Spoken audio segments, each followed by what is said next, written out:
गुरुर्ब्रह्मा गुरुर्विष्णु गुरुर्देवो महेश्वरः गुरु साक्षात् परब्रह्म तस्मै श्री गुरवे नमः.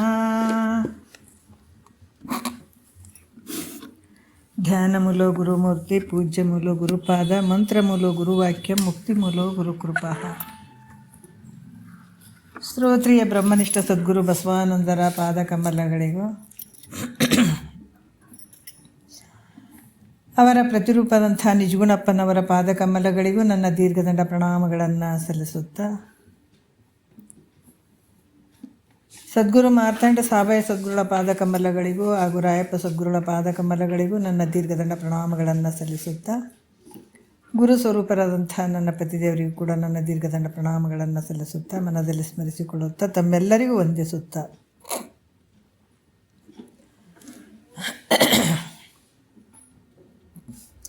ಕೈವಲ್ಯ ಪದ್ಧತಿ ನಿಜಗುಣರು ರಚಿಸಿದಂಥದ್ದು.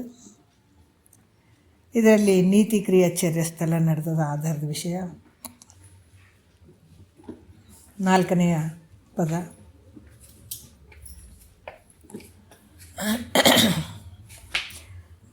ಭಾಳಷ್ಟು ವಿಚಾರಗಳನ್ನು ಅವ್ರು ತಿಳಿಸ್ತಾ ಇದ್ದಾರೆ.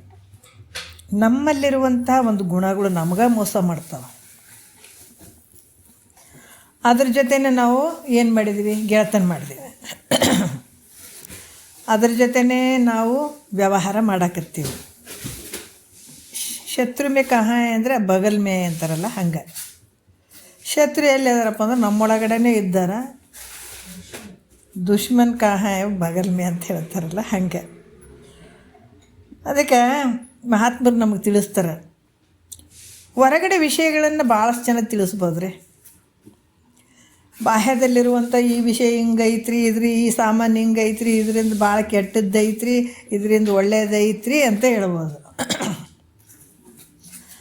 ಆದರೆ ನಮ್ಮೊಳಗಡೆ ಇರುವಂಥದ್ದು ಏನೇನು ಅದರಿಂದ ನಷ್ಟ ಆಗ್ತದೆ, ಯಾವುದರಿಂದ ಇದು ನಮಗೆ ಸರಿ ಆಗ್ತದೆ, ಇದರಿಂದ ನಿನಗೆ ದುಃಖ ಆಗ್ತದೆ, ಇಂಥ ಗುಣಗಳಿಂದ ನಿನಗೆ ದುಃಖ ಆಗ್ತದಂತ ಜಗತ್ತಿನೊಳಗೆ ಯಾರಾದರೂ ತೋರಿಸ್ತಾರೆ, ಹೇಳ್ತಾರೇನೋ ಅಂದರೆ ಯಾರೂ ಹೇಳಂಗಿಲ್ಲ.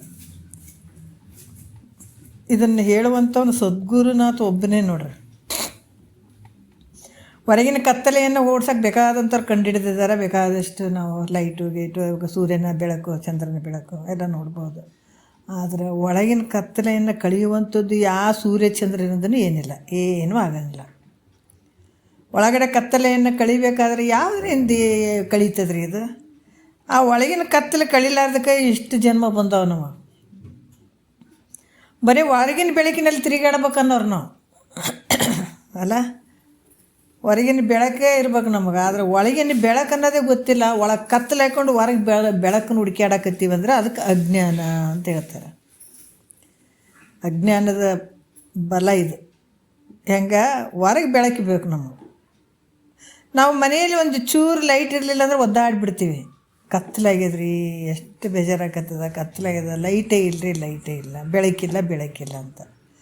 ಆದ್ರೆ ಒಳಗೆ ಕತ್ತಲಾದನ್ನಂಥದ್ದು ನಾವು ಯಾವಾರ ಚಿಂತೆ ಮಾಡಿವೇನು, ಒಳಗೆ ಬೆಳಕು ಮಾಡ್ಕೋಬೇಕ್ರಿ, ಒಳಗೆ ಕತ್ತಲೈತ್ರಿ ಅಂತ ಏನಾರ ಅಂದ್ಕೊಂಡಿವೇನು ನಾವು? ಯಾವಾಗ ಅಂದ್ಕೊಳ್ತೀವಿ ಅವಾಗ ಮಹಾತ್ಮರಾಗಿಬಿಡ್ತೀವಿ. ಯಾವಾಗ ಅಂದ್ಕೊಳ್ತೀವಿ ಅವಾಗ ಧನ್ಯರಾಗಿಬಿಡ್ತೀವಿ ನಾವು. ಯಾವಾಗ ನಮಗೆ ಬೆಳಕು ಬೇಕಪ್ಪ, ಒಳಗೆ ಕತ್ತಲೆ ಐತೆ ಅಂತ ಯಾವಾಗ ನಮ್ಮ ಮನಸ್ಸಿನಲ್ಲಿ ಬರ್ತದೆ, ಆವಾಗ ನಾವು ಭಾಳ ಮೇಲ್ಮಟ್ಟಕ್ಕೆ ಹೋಗ್ಬಿಡ್ತೀವಿ. ಈ ಜನ್ಮನೇ ಸಾರ್ಥಕ ಆಗಿಬಿಡ್ತದೆ. ಅದಕ್ಕೆ ಮಹಾತ್ಮರು ಹೇಳಿದರು, ಯಾವುದರಿಂದ ನಿನಗೆ ಬೆಳಕಾಗ್ತಾ ಇಲ್ಲ, ಒಳಗೆ ಬೆಳಕು ಕಾಣಿಸ್ತಾ ಇಲ್ಲ. ನಿನ್ನಲ್ಲೇ ಇರುವಂಥ ಒಳಗಿನ ಒಂದು ಪ್ರಕಾಶಮಾನವಾಗಿ, ಯಾಕಂದ್ರೆ ಈ ನಿನ್ನ ಒಳಗೆ ಎಂಥ ಪ್ರಕಾಶಮಾನವಾದಂಥ ಒಂದು ಬೆಳಕು ಐತಪ್ಪ ಅಂತಂದ್ರೆ, ಈ ಜಗತ್ತು ಐತಲ್ಲ, 84 ಲಕ್ಷ ಜೀವರಾಶಿಯಿಂದ ಬಂದಂಥ ಈ ಜಗತ್ತು ಐತಲ್ಲ, ಜಗತ್ತಿನಲ್ಲಿ ನೀನು ಏನು ಪ್ರಾರಬ್ಧ ಕರ್ಮವಾಗಿ ಪಾಪ ಪುಣ್ಯ ಇವೆಲ್ಲವನ್ನು, ಸುಖ ದುಃಖವನ್ನು ಅನುಭವಿಸ್ತಿದೀಯ. ಇದಕ್ಕೆ ಯಾಕಂದರೆ ಈ ಪಾಪ ಪುಣ್ಯಕ್ಕೆ ಅನುಸಾರವಾಗಿ ಸುಖ ದುಃಖಗಳು ಬರ್ತಾವ. ಸುಖ ದುಃಖಗಳನ್ನು ಅನುಭವಿಸೋಕ್ಕಾಗಿ ಈ ಜಗತ್ತು ತೋರ್ತದೆ. ಜಗತ್ತಿನ ಒಳಗೆ ಸುಖ ದುಃಖವನ್ನು ಅನುಭವಿಸ್ಲಿಕ್ಕೆ ಎಲ್ಲ ಸಾಮಗ್ರಿಗಳು ಅದಾವೆ.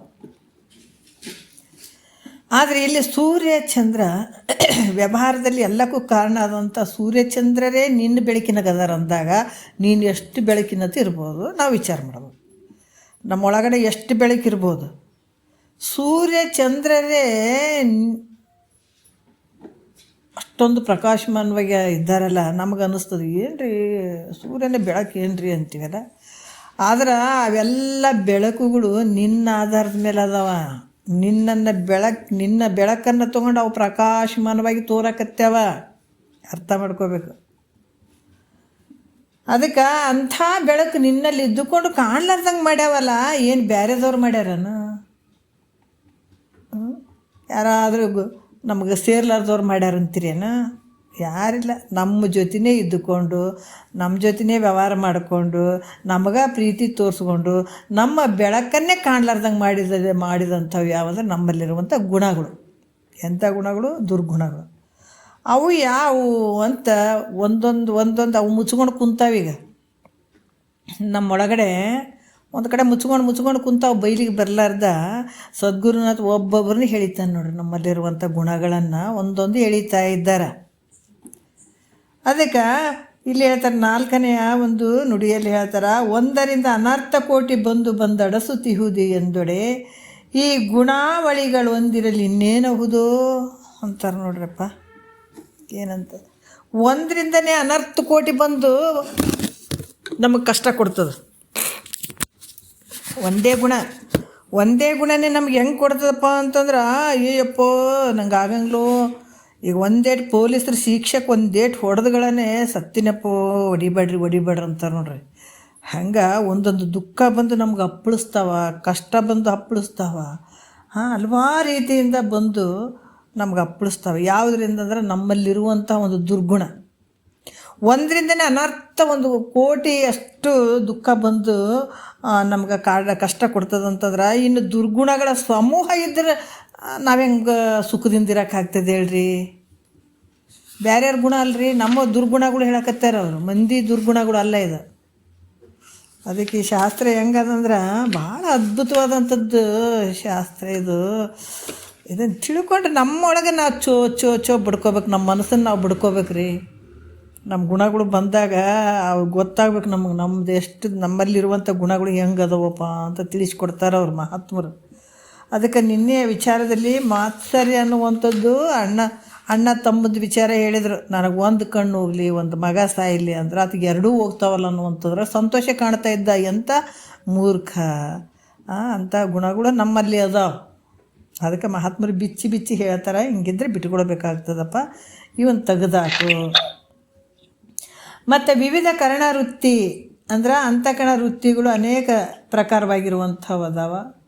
ವಿಷಯಾಕಾರದಿಂದ ಚಂಚಲ ಆಗ್ತದೆ, ದುಃಖ ಆಗುವಂಥ. ಯಾವಾಗ ವಿಷಯಾಕಾರವಾಗಿರ್ತದಲ್ಲ ಈ ಮನಸ್ಸು ಆಗಿ ಹೋಗಿಬಿಡ್ತದಲ್ಲ, ಅವಾಗ ಮನಸ್ಸು ಏನಾಗ್ತದೆ? ಚಂಚಲ ಆಗಿಬಿಡ್ತದೆ. ವಿಷಯಾಕಾರದ ಅಂತಃಕರಣ ವಿಷಯಾಕಾರ ಆಯಿತು ಅಂದರೆ, ವಿಷಯದ ಒಂದು ಆಕಾರ ಆಯ್ತು ಅಂದ್ರೆ ಅಲ್ಲಿ ಏನಾಗ್ತದೆ? ಮನಸ್ಸು ಚಂಚಲ ಆಗ್ತದೆ, ಇದರಿಂದ ದುಃಖ ಆಗ್ತದೆ.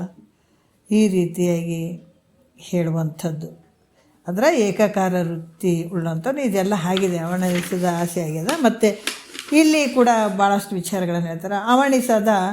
ಅವಣಿಸಿದ ಆಸೆ ಅಂತ ಹೇಳ್ತಾರೆ. ಅಂದ್ರೆ ಭಾಳಷ್ಟು ಆಸೆ ಇಡುವಂಥದ್ದು. ಆದ್ರೆ ಮನುಷ್ಯನ ಆಸೆ ಹೆಂಗೆ ಐತಪ್ಪ ಅಂದ್ರೆ ತಳ ಇಲ್ಲದ ಪಾತ್ರೆ. ಈ ತಳ ಇಲ್ಲದ ಪಾತ್ರೆಗೆ ಏನಾರು ಹಾಕಿದ್ರು ತುಂಬುತ್ತದೇನ್ರಿ? ಮತ್ತು ಅದಕ್ಕೆ ನಾವು ಹುಟ್ಟಿನಿಂದ ಸಾಯೋವರೆಗೂ ನಮ್ಮದು ಪಾತ್ರೆ ತುಂಬನೇ ಹೊಲ್ದು. ಯಾವುದು? ಮನಸ್ಸು ಅನ್ನುವಂಥ ಪಾತ್ರೆ ತುಂಬುತ್ತಾನೇ ಇಲ್ಲ. ಸಾಯಾಗನು ದೊಡ್ಡ ಆಸೆಗಳು ಇಟ್ಕೊಂಡ ಸಾಯೋರು. ಅಲ್ಲಿ ತನಕ ಇಲ್ಲರಪ್ಪ ಭರ್ತಿ ಆಗಿಬಿಟ್ಟದ, ಇನ್ನು ತುಂಬಿ ಬಿಟ್ಟದೇನು ಏನಿಲ್ಲ ಅಂತೀವೇನ? ಆವಾಗ ಮತ್ತು ಬೇರೆವು. ಅದಕ್ಕೆ ಎಷ್ಟು ಕೊಟ್ಟರು ಕೂಡ ಇದಕ್ಕೆ ಸಮಾಧಾನ ಇರೋಂಗಿಲ್ಲ. ಮಹಾತ್ಮರು ಹೇಳ್ತಾರೆ, ಇದು ಮನಸ್ಸನ್ನುವಂಥ ತಳ ಇಲ್ಲದ ಪಾತ್ರೆ ಇದ್ದಂಗೆ ಐತೆ. ಅಲ್ಲಿ ಕೂಡ 1000 ಕೊಟ್ರೆ 2000, 10,000 ಕೊಟ್ರೆ 20,000 ಲಕ್ಷ ಕೊಟ್ಟರೆ ಈಗ ಕೋಟಿ ಬಂದದೆ ಈಗ. ಹಂಗೆ ಅದಕ್ಕೆ ಇಲ್ಲಿ ಕೂಡ ಭಾಳಷ್ಟು ವಿಚಾರಗಳನ್ನು ಅವರು ಹೇಳ್ತಾರೆ. ಇಹದ ಏನು ಭೋಗದ ಆಸೆ ಉಳ್ಳಂಥವನಿಗೆ ಅದು ಪ್ರಾಪ್ತಿ ಆಯ್ತಂದ್ರೆ ಏದಲ್ಲಿ ಭಾಳಷ್ಟು ಆಸೆ ಪಡ್ತಾನಲ್ಲ, ಅದು ಆಸೆ ಎಲ್ಲ ಭೋಗದ ವಸ್ತುಗಳು ಪ್ರಾಪ್ತಿ ಆಯ್ತೇವೆ ಅಂದ್ರೆ ಅಷ್ಟಕ್ಕೆ ಸಮಾಧಾನ ಐತೆ ಅನ್ನೋದಕ್ಕೆ ಈ ಮನಸ್ಸಿಗೆ ತನಗೇನು ಬೇಕು ಅವೆಲ್ಲಷ್ಟು ಸಿಕ್ಕವು, ಭೋಗದ ವಸ್ತುಗಳೆಲ್ಲ ಸಿಕ್ಕಿದಾವ. ಆದರೂ ಕೂಡ ಅಲ್ಲಿ ಏನಾಯಿತು, ಆಸೆ ಅಲ್ಲಿಗೆ ಮುಗೀತೇನು ಅಂದ್ರೆ ಮತ್ತು ಮುಂದಿಂದ ಅಪೇಕ್ಷೆ ಮಾಡ್ತದೆ ನೋಡ್ರಿ ಈ ಮನಸ್ಸು. ಹೆಂಗೆ ಸ್ವರ್ಗಲೋಕದ ಆಸೆಯನ್ನು ಮಾಡುವಂಥದ್ದಿದು. ಅದು ಆಯಿತು, ಪ್ರಾಪ್ತಿ ಆಯಿತು ಅಂದಾಗ ಮತ್ತೆ ಎದಕ್ಕೆ ಆಸೆ ಮಾಡ್ತದೆ, ಬ್ರಹ್ಮಲೋಕದ ಆಸೆಯನ್ನು ಮಾಡ್ತದೆ ಇದು. ಅಷ್ಟಕ್ಕೆ ನಿಂತಿತ್ತೇನು ಅಂತಂದ್ರಲ್ಲ, ವೈಕುಂಠ, ಕೈಲಾಸ ಎಲ್ಲ ಲೋಕಗಳ ಆಸೆ ಮಾಡ್ತಾ ಹೋಗ್ತದೆ. ಇಷ್ಟರಿಂದ ತೃಪ್ತಿ ಆಯ್ತು ಅನ್ನೋದ್ರೆ ಮೊದಲೇ ಹೇಳೋದು ತಾಳಯುದ್ಧ ಪಾತ್ರೆ. ಅದನ್ನು ಮತ್ತು ಅಷ್ಟು ನೋಡಿದ್ರು ಕೂಡ ಇವುಗಳಿಗಿಂತ ಹೆಚ್ಚಿನದು ಏನಾರು ಆಯಿತೇನೋ ಅಂತ ಆ ಕಡೆ ಪರಮಾತ್ಮ ಹಿಂಗೆ ಮಾಡಿದ ಕೊನೆಗೆ ಆತನ ತಲೆ ಮೇಲೆ ಐತೆ ಆ ಕಡೆ ನೋಡಕತ್ತೆ ಅಂತ ಅಷ್ಟು ಸಮಾಧಾನ ಆಗಲಿಲ್ಲ. ಅಷ್ಟು ಆಸೆ ಉಳ್ಳಂಥವನಾಗಿರ್ತಾನೆ. ಅದಕ್ಕೆ ನಿರಾಸೆ ಉಳ್ಳಂಥವನಾಗಿರಂಗಿಲ್ಲ. ಎಷ್ಟನ ಕೊಡ್ರಿ ಮನಸ್ಸಿಗೆ ತೃಪ್ತಿ ಅನ್ನೋದು ಇರೋಂಗಿಲ್ಲ. ಎಷ್ಟು ಕೊಡ್ತಾನೆ ಅಷ್ಟೇ ಮತ್ತು ಆಸೆಗಳು ಹೆಚ್ಚಾಗ್ತಾ ಹೋಗ್ತಾವೆ. ಜಾಲಿ ಗಿಡ ಇದ್ದಂಗೆ ಈ ಮನಸ್ಸು ಅಂತ ಹೇಳ್ತಾರೆ ಮಹಾತ್ಮರು. ಹಂಗೆ ಚಿಗುರ್ತಾನೆ ಹೋಗ್ತಿದ್ದು, ಕಡಿಮೆ ಆಗಂಗಿಲ್ಲ. ಅದಕ್ಕೆ ಅಗ್ನಿಯಲ್ಲಿ ನಾವು ತುಪ್ಪದ ಹಾಕಿದ್ರೆ ಮತ್ತು ಅಗ್ನಿ ಏನಾಗ್ತದೆ, ಕಡಿಮೆ ಆಗ್ತದೆ ಅನ್ನೋದ್ರೆ ಮತ್ತು ಜಾಸ್ತಿ ಉರಿತಾ ಹೋಗ್ತದೆ, ಅದಕ್ಕೆ ಕಡಿಮೆ ಆಗಂಗಿಲ್ಲ. ಹಂಗೆ ಮನಸ್ಸಿನ ಆಸೆ ಅನ್ನುವಂಥದ್ದು ಹೆಚ್ಚಾಗ್ತಾ ಹೋಗ್ತದೆ. ಅದಕ್ಕೆ ಮಹಾತ್ಮರು ಇಷ್ಟೆಲ್ಲ ಯಾಕೆ ಹೇಳ್ತಾರಂದ್ರೆ, ನಾವು ದುಃಖ ಅಂತೀವಲ್ಲ, ದುಃಖಕ್ಕೆ ಕಾರಣ ಆಗಿರುವಂಥದ್ದೇ ಆಸೆಯಿಂದ ಕೂಡ್ಕೊಂಡಂಥ ಮನಸ್ಸು. ಅದಕ್ಕೆ ಮೊದಲು ಇದಕ್ಕೆ ಬೇರಿಗೆ ಪೆಟ್ಟು ಹಾಕ್ತಾರೆ. ಇದಕ್ಕೆ ನೀವು ಅಂಥ ಆಸೆ ಬಿಟ್ಕೊಳ್ರಿ, ಇಂಥ ಆಸೆ ಮಾಡು. ಅದಕ್ಕೆ ಹೇಳ್ತಾರೆ, ಹೆಣ್ಣು ನಿನ್ನದಲ್ಲ ಮಣ್ಣು, ಹೆಣ್ಣು ಮಾಯೆ ಎನ್ನುವರು ಹೆಣ್ಣು ಮಾಯೆ ಅಲ್ಲ, ಮಣ್ಣು ಮಾಯೆ ಎಂಬುವರು ಮಣ್ಣು ಮಾಯೆ ಅಲ್ಲ, ಹೊನ್ನು ಮಾಯೆ ಎಂಬುವರು ಹೊನ್ನು ಮಾಯೆ ಅಲ್ಲ, ನಿನ್ನ ಮನದ ಮುಂದಣ ಆಸೆ ಮಾಯ ಕಾಣ ಗುಹೇಶ್ವರ. ಮೊದಲು ಎಲ್ಲಿ ಪೆಟ್ಟು ಕೊಡಕತ್ತಾರ, ನಿನ್ನಲ್ಲಿರುವಂಥ ಆಸೆಗೆ ಮೊದಲು ಪೆಟ್ಟು ಕೊಡಕತ್ತಾರ. ಅಲ್ಲಿ ಪೆಟ್ಟು ಕೊಟ್ಟು ಅದನ್ನು ಹೊಡೆದು ಹಾಕಿದ್ರಂದ್ರೆ ನೀನು ಎಲ್ಲರ ಇರು. ಹಾಗಾಗಿ ಇಲ್ಲಿ ಕೂಡ ಮಹಾತ್ಮರು ಅದನ್ನು ಹೇಳ್ತಾರೆ. ಇದರಿಂದ ಏನಾಗ್ತದೆ, ಈ ಆಸೆಯಿಂದ ಮನುಷ್ಯನಿಗೆ ದುಃಖನೇ ಆಗ್ತದೆ, ಸುಖ ಅಂತೂ ಆಗೋದೇ ಇಲ್ಲ. ನೋಡ್ರಿ, ನಾವು ಭಾಳಷ್ಟು ತಿಳ್ಕೊಳ್ಬೇಕಾಗ್ತದೆ. ಅದಕ್ಕೆ ಎಷ್ಟು ನಮ್ಗೆ ಸಿಗ್ತದೆ, ಮಹಾತ್ಮರು ಹೇಳ್ತಾರೆ, ನಮಗೆ ಎಷ್ಟು ಬಾರದು ಬಪ್ಪದು ತಪ್ಪದು. ನಾವು ಭಾಳಷ್ಟು ಇದನ್ನು ತಿಳ್ಕೊಬೇಕಾಗ್ತದೆ. ನಾವು ಭಾಳಷ್ಟು ದೊಡ್ಡ ಜಗತ್ತಿನೊಳಗೆ ನಂಬರ್ 1 ಶ್ರೀಮಂತರಾರ, ನಂಬರ್ 2 ಶ್ರೀಮಂತರಾರ. ಈಗ ಅದ್ರಂಗೆ ನಾವು ಆಗ್ಬೇಕಂದ್ರೆ ಆಗ್ತೀವೇನು? ಇಲ್ಲ. ಎಷ್ಟು ಸಿಗ್ಬೇಕು ಅಷ್ಟೇ ಸಿಗ್ತದೆ, ಎಷ್ಟು ಬರ್ಬೇಕು ಅಷ್ಟೇ ಬರ್ತದೆ. ಅದಕ್ಕೆ ದೊರಕಲೇನಾದರುಳು ಪರಿಣತೆ ದಳೆಯುವುದೇ ಚಂದ ಮಾಮ ಅಂತ ಹೇಳ್ತಾರೆ ಅವರು. ಎಷ್ಟು ಗೀತೆಯಲ್ಲಿ ಕೂಡ ಹೇಳ್ತಾರೆ ಅವರು, ಯಥ ಲಾಭ ಸಂತುಷ್ಟ, ನಿನಗೆ ಎಷ್ಟು ಬಂದಿದೆ ಅಷ್ಟದ್ರಾಗ ತೃಪ್ತಿ ಪಡು ಅಂತ ಹೇಳ್ತಾರೆ ಅವರು. ಅದ್ಭುತ ಅದು. ಯಾಕಂದ್ರೆ ಹಿಂದೆ ಏನಾಗ್ಯದ ಅಂತ ನೆನೆಸೋದು ಬೇಡ. ಹಂಗಾಯ್ತು ಹಿಂಗಾಯ್ತು, ಆದದ್ದಾಯ್ತು ಓದದ್ದೇ ಆಯ್ತು, ಹಾಳು ಮಾಡಿ ಎಲ್ಲ ಹೋಯ್ತು. ಅದು ಕತ್ತಲ್ದಾಗ ಹೋಯ್ತು, ಮುಂದೆ ಕತ್ತಲನೇ ಐತಿ ಅದು. ಅದಕ್ಕೆ ಮುಂದೆ ಏನನ್ನು ಬಯಸಬೇಡ, ಹಿಂದನ್ನು ನೆನೆಸ್ಬೇಡ, ಮುಂದದ್ದು ಬಯಸಬೇಡ. ಈಗೇನು ಇರುವಂಥದ್ದು ಏನೈತೆ ಅದನ್ನು ಸಂತೋಷದಿಂದ ಅದನ್ನು ಸ್ವೀಕರಿಸುವಂಥದ್ದೇ ನಿಜವಾದಂಥ ಜೀವನ ಇರ್ತದೆ. ಏನು ಇದ್ದಷ್ಟು ಸಮಯದಲ್ಲಿ ಭಗವಂತನ ಸ್ಮರಣೆ ಮಾಡ್ತಾ ಇದ್ದದ್ದನ್ನು ತೃಪ್ತಿಯಾಗಿ ತೊಗೊಳ್ಳುವಂಥದ್ದು. ಇಲ್ಲ ಅದು ಬಿಟ್ಟು ನಾನು ಹಿಂಗೆ ಮಾಡ್ಬೇಕಾಗಿತ್ತು, ಹಂಗೆ ಮಾಡಬಾರ್ದಾಗಿತ್ತು, ಹಿಂಗೆ ಮಾಡ್ಬೇಕಾಗಿತ್ತು, ಇದರಲ್ಲೇ ಕಳೆದು ಬಿಟ್ರೆ ನೀನು ಯಾವಾಗ ಇಂಥದ್ದು ಪಡ್ಕೋತೀಯಪ್ಪ? ಎಲ್ಲ ಪ್ರಾಣಿ ಪಕ್ಷಿಗಳಿಗಿಂತ ಕಡಿ ಆಗ್ತೀನಿ ನೀನು. ಇಂಥ ಗುಣ ನೀ ಇಟ್ಟಿದ್ದೇ ಆದ್ರೆ ನೀನು ಹೆಂಗಾಗ್ತೀಯ ಅಂತಂದ್ರೆ ಮಹಾತ್ಮರು ಹೇಳ್ತಾರೆ, ಈ ಪ್ರಾಣಿ ಪಕ್ಷಿಗಳಿಗಿಂತ ಕನಿಷ್ಠ ಆಗಿಬಿಡ್ತಿದ್ದೆ. ಯಾವುದರಿಂದ? ನಿನ್ನ ಆಸೆಯಿಂದ. ಈ ಏಟಾದ್ರೆ ಹಿಂದೆ ಬೆನ್ನು ಬಿಡು, ಅದು ನಿನಗೆ ಸಿಗಂಗಿಲ್ಲ. ಬರೋದಿದ್ರೆ ಬಂದೇ ಬರ್ತದೆ. ನೀನು ಅದ್ರ ಹಿಂದೆ ಹೋಗದೇ ಇದ್ರೂ ಕೂಡ ಬರ್ತದೆ, ಇಲ್ಲ ಅಂತಿಲ್ಲ, ಬರೋದಿದ್ರೆ ಬರ್ತದೆ ಅದು. ಆದ್ರೆ ರೋಗಗಳು ಯಾರಾದ್ರೂ ಬೇಡ್ಕೊಂಡಾರನು ಬರಲಿ ಅಂತೇಳಿ ಬಂದಿಲ್ಲ, ತಾನೇ ಬರ್ತದಿಲ್ಲ. ಅದ್ರಾಗ ಸುಖನೇ ನಿನಗೆ ಬರ್ತದೆ. ಆದರೆ ಬೆನ್ನು ಬೀಳಕ್ಕೆ ಹೋಗಬೇಡ ಅಂತ ಹೇಳ್ತಾರೆ. ಆ ಗೀತೆಯಲ್ಲಿ ಕೂಡ ಭಗವಂತ ಹೇಳಿದಾನೆ, ಶ್ರೀಕೃಷ್ಣ ಪರಮಾತ್ಮ ಹೇಳಿದಾರೆ, ಯಥ ಲಾಭ ಸಂತುಷ್ಟ. ನಿನಗೆ ಏನು ಸಿಗ್ತದೆ ಅದರಲ್ಲಿ ಸಂತೃಪ್ತಿಯಾಗಿರು, ಸಂತೋಷದಿಂದ ಸ್ವೀಕಾರ ಮಾಡು, ಸಂತೋಷ ಬುದ್ಧಿ ಉಳ್ಳಂಥವನಾಗು. ಏನು ಪ್ರಾಪ್ತಿಯಾಗಿರ್ತದೆ ಅದರಲ್ಲಿ ನೀನು ಸಂತೋಷ ಬುದ್ಧಿ ಉಳ್ಳಂಥವನಾಗು. ಈ ರೀತಿ ಮಾಡಿದಾಗ ನಿನಗೆ ಸುಖ ಆಗ್ತದೆ. ಎಲ್ಲನ ನೀನು ಅದರಿಂದ ಸುಖ ಐತೇನೋ, ಇದರಿಂದ ಸುಖ ಐತೇನೋ, ಅವ್ರು ಕೊಟ್ಟರು ಸುಖ ಐತೇನೋ, ಇವ್ರು ಕೊಟ್ಟರು ಏನಿಲ್ಲ. ಹೊರಗಡೆ ಯಾವ ವಸ್ತುಗಳಿಂದ ನೀನು ಸುಖನೂ ಇಲ್ಲ, ದುಃಖನೂ ಇಲ್ಲ. ಆದರೆ ಸುಖ ದುಃಖ ಎಲ್ಲೈತಿ ಅಂದರೆ ನಿನ್ನಲ್ಲೇ ಐತೆ. ಮತ್ತು ಕರ್ಮನಿಭಾವು ಅಂತಾರೆ. ಕರ್ಮನಿಭ ಅಂದ್ರೆ ಆಸೆಯಿಂದ ಕೂಡಿಕೊಂಡು ಭಾಳಷ್ಟು ಇಚ್ಛಿತವಾದಂಥ ಪದಾರ್ಥಗಳನ್ನು ಪ್ರಾಪ್ತಿ ಮಾಡಿಕೊಳ್ಳುವಂಥದ್ರ ಸಲುವಾಗಿ ನಾನಾ ಪ್ರಕಾರವಾದ ಕರ್ಮಗಳನ್ನು ಮಾಡ್ತಾನದ. ಕರ್ಮನಿಭ ಅಂತಂದ್ರೆ ಆಸೆಯಿಂದ ಕೂಡಿಕೊಂಡು ನನ್ನ ಇಚ್ಛೆ ಮಾಡುವಂಥ ಪದಾರ್ಥಗಳನ್ನು ಪಡ್ಕೊಳ್ಳೋ ಸಲುವಾಗಿ ಹಲವಾರು ಕರ್ಮಗಳನ್ನು ಮಾಡ್ತಾನೆ. ಮತ್ತು ಇದರಲ್ಲಿ ಕೂಡ ಈ ಕರ್ಮಗಳಲ್ಲಿ ಮಾಡೋದರಲ್ಲಿ ಯಾಕೆ ಸುಖವಾಗಿರ್ಬೇಕಂತ ಕರ್ಮಗಳನ್ನು ಮಾಡ್ತಾನೆ, ಸುಖವಾಗಿರ್ಬೇಕು. ಅದರಲ್ಲಿ ಪಾಪದ ಕರ್ಮಗಳು ಏನು ಮಾಡ್ತಾವಂದ್ರೆ ಇಹಲೋಕದಲ್ಲಿ ದುಃಖ ಉಣಿಸ್ತಾವೆ. ಪಾಪದ ಕರ್ಮಗಳು ಪರಲೋಕದ ಇಹ ಲೋಕದಲ್ಲಿ ಪಾಪದ ಕರ್ಮಗಳು ದುಃಖ ಕೊಡ್ತಾವ, ಮತ್ತು ಪರಲೋಕದಲ್ಲಿ ನರಕ ದುಃಖವನ್ನು ಉಂಟು ಮಾಡ್ತಾವೆ. ನೋಡಿರಿ ಪಾಪದ ಕರ್ಮಗಳು. ಅದಕ್ಕೆ ಮಹಾತ್ಮರು ದುರಿತ ಕರ್ಮವನ್ನು ಅಲ್ಲದಿರು ಪುಣ್ಯವನ್ನೇ ಮಾಡು ಅಂತ ಹೇಳಿದಾರ. ದುರಿತ ಕರ್ಮ ಪಾಪದ ಕರ್ಮ ನೀ ಮಾಡಿದೆ ಅಂದ್ರೆ ಇಹದಲ್ಲೂ ಸುಖ ಇಲ್ಲ, ಪರಲೋಕದಲ್ಲೂ ಸುಖ ಇಲ್ಲ ನಿನಗೆ, ದುಃಖ ಕೊಡ್ತದ. ಅದಕ್ಕೆ ಪುಣ್ಯ ಕರ್ಮಗಳು ಇಹದಲ್ಲೂ ಮತ್ತು ನಿನಗೆ ಸುಖ ಕೊಡ್ತದೆ.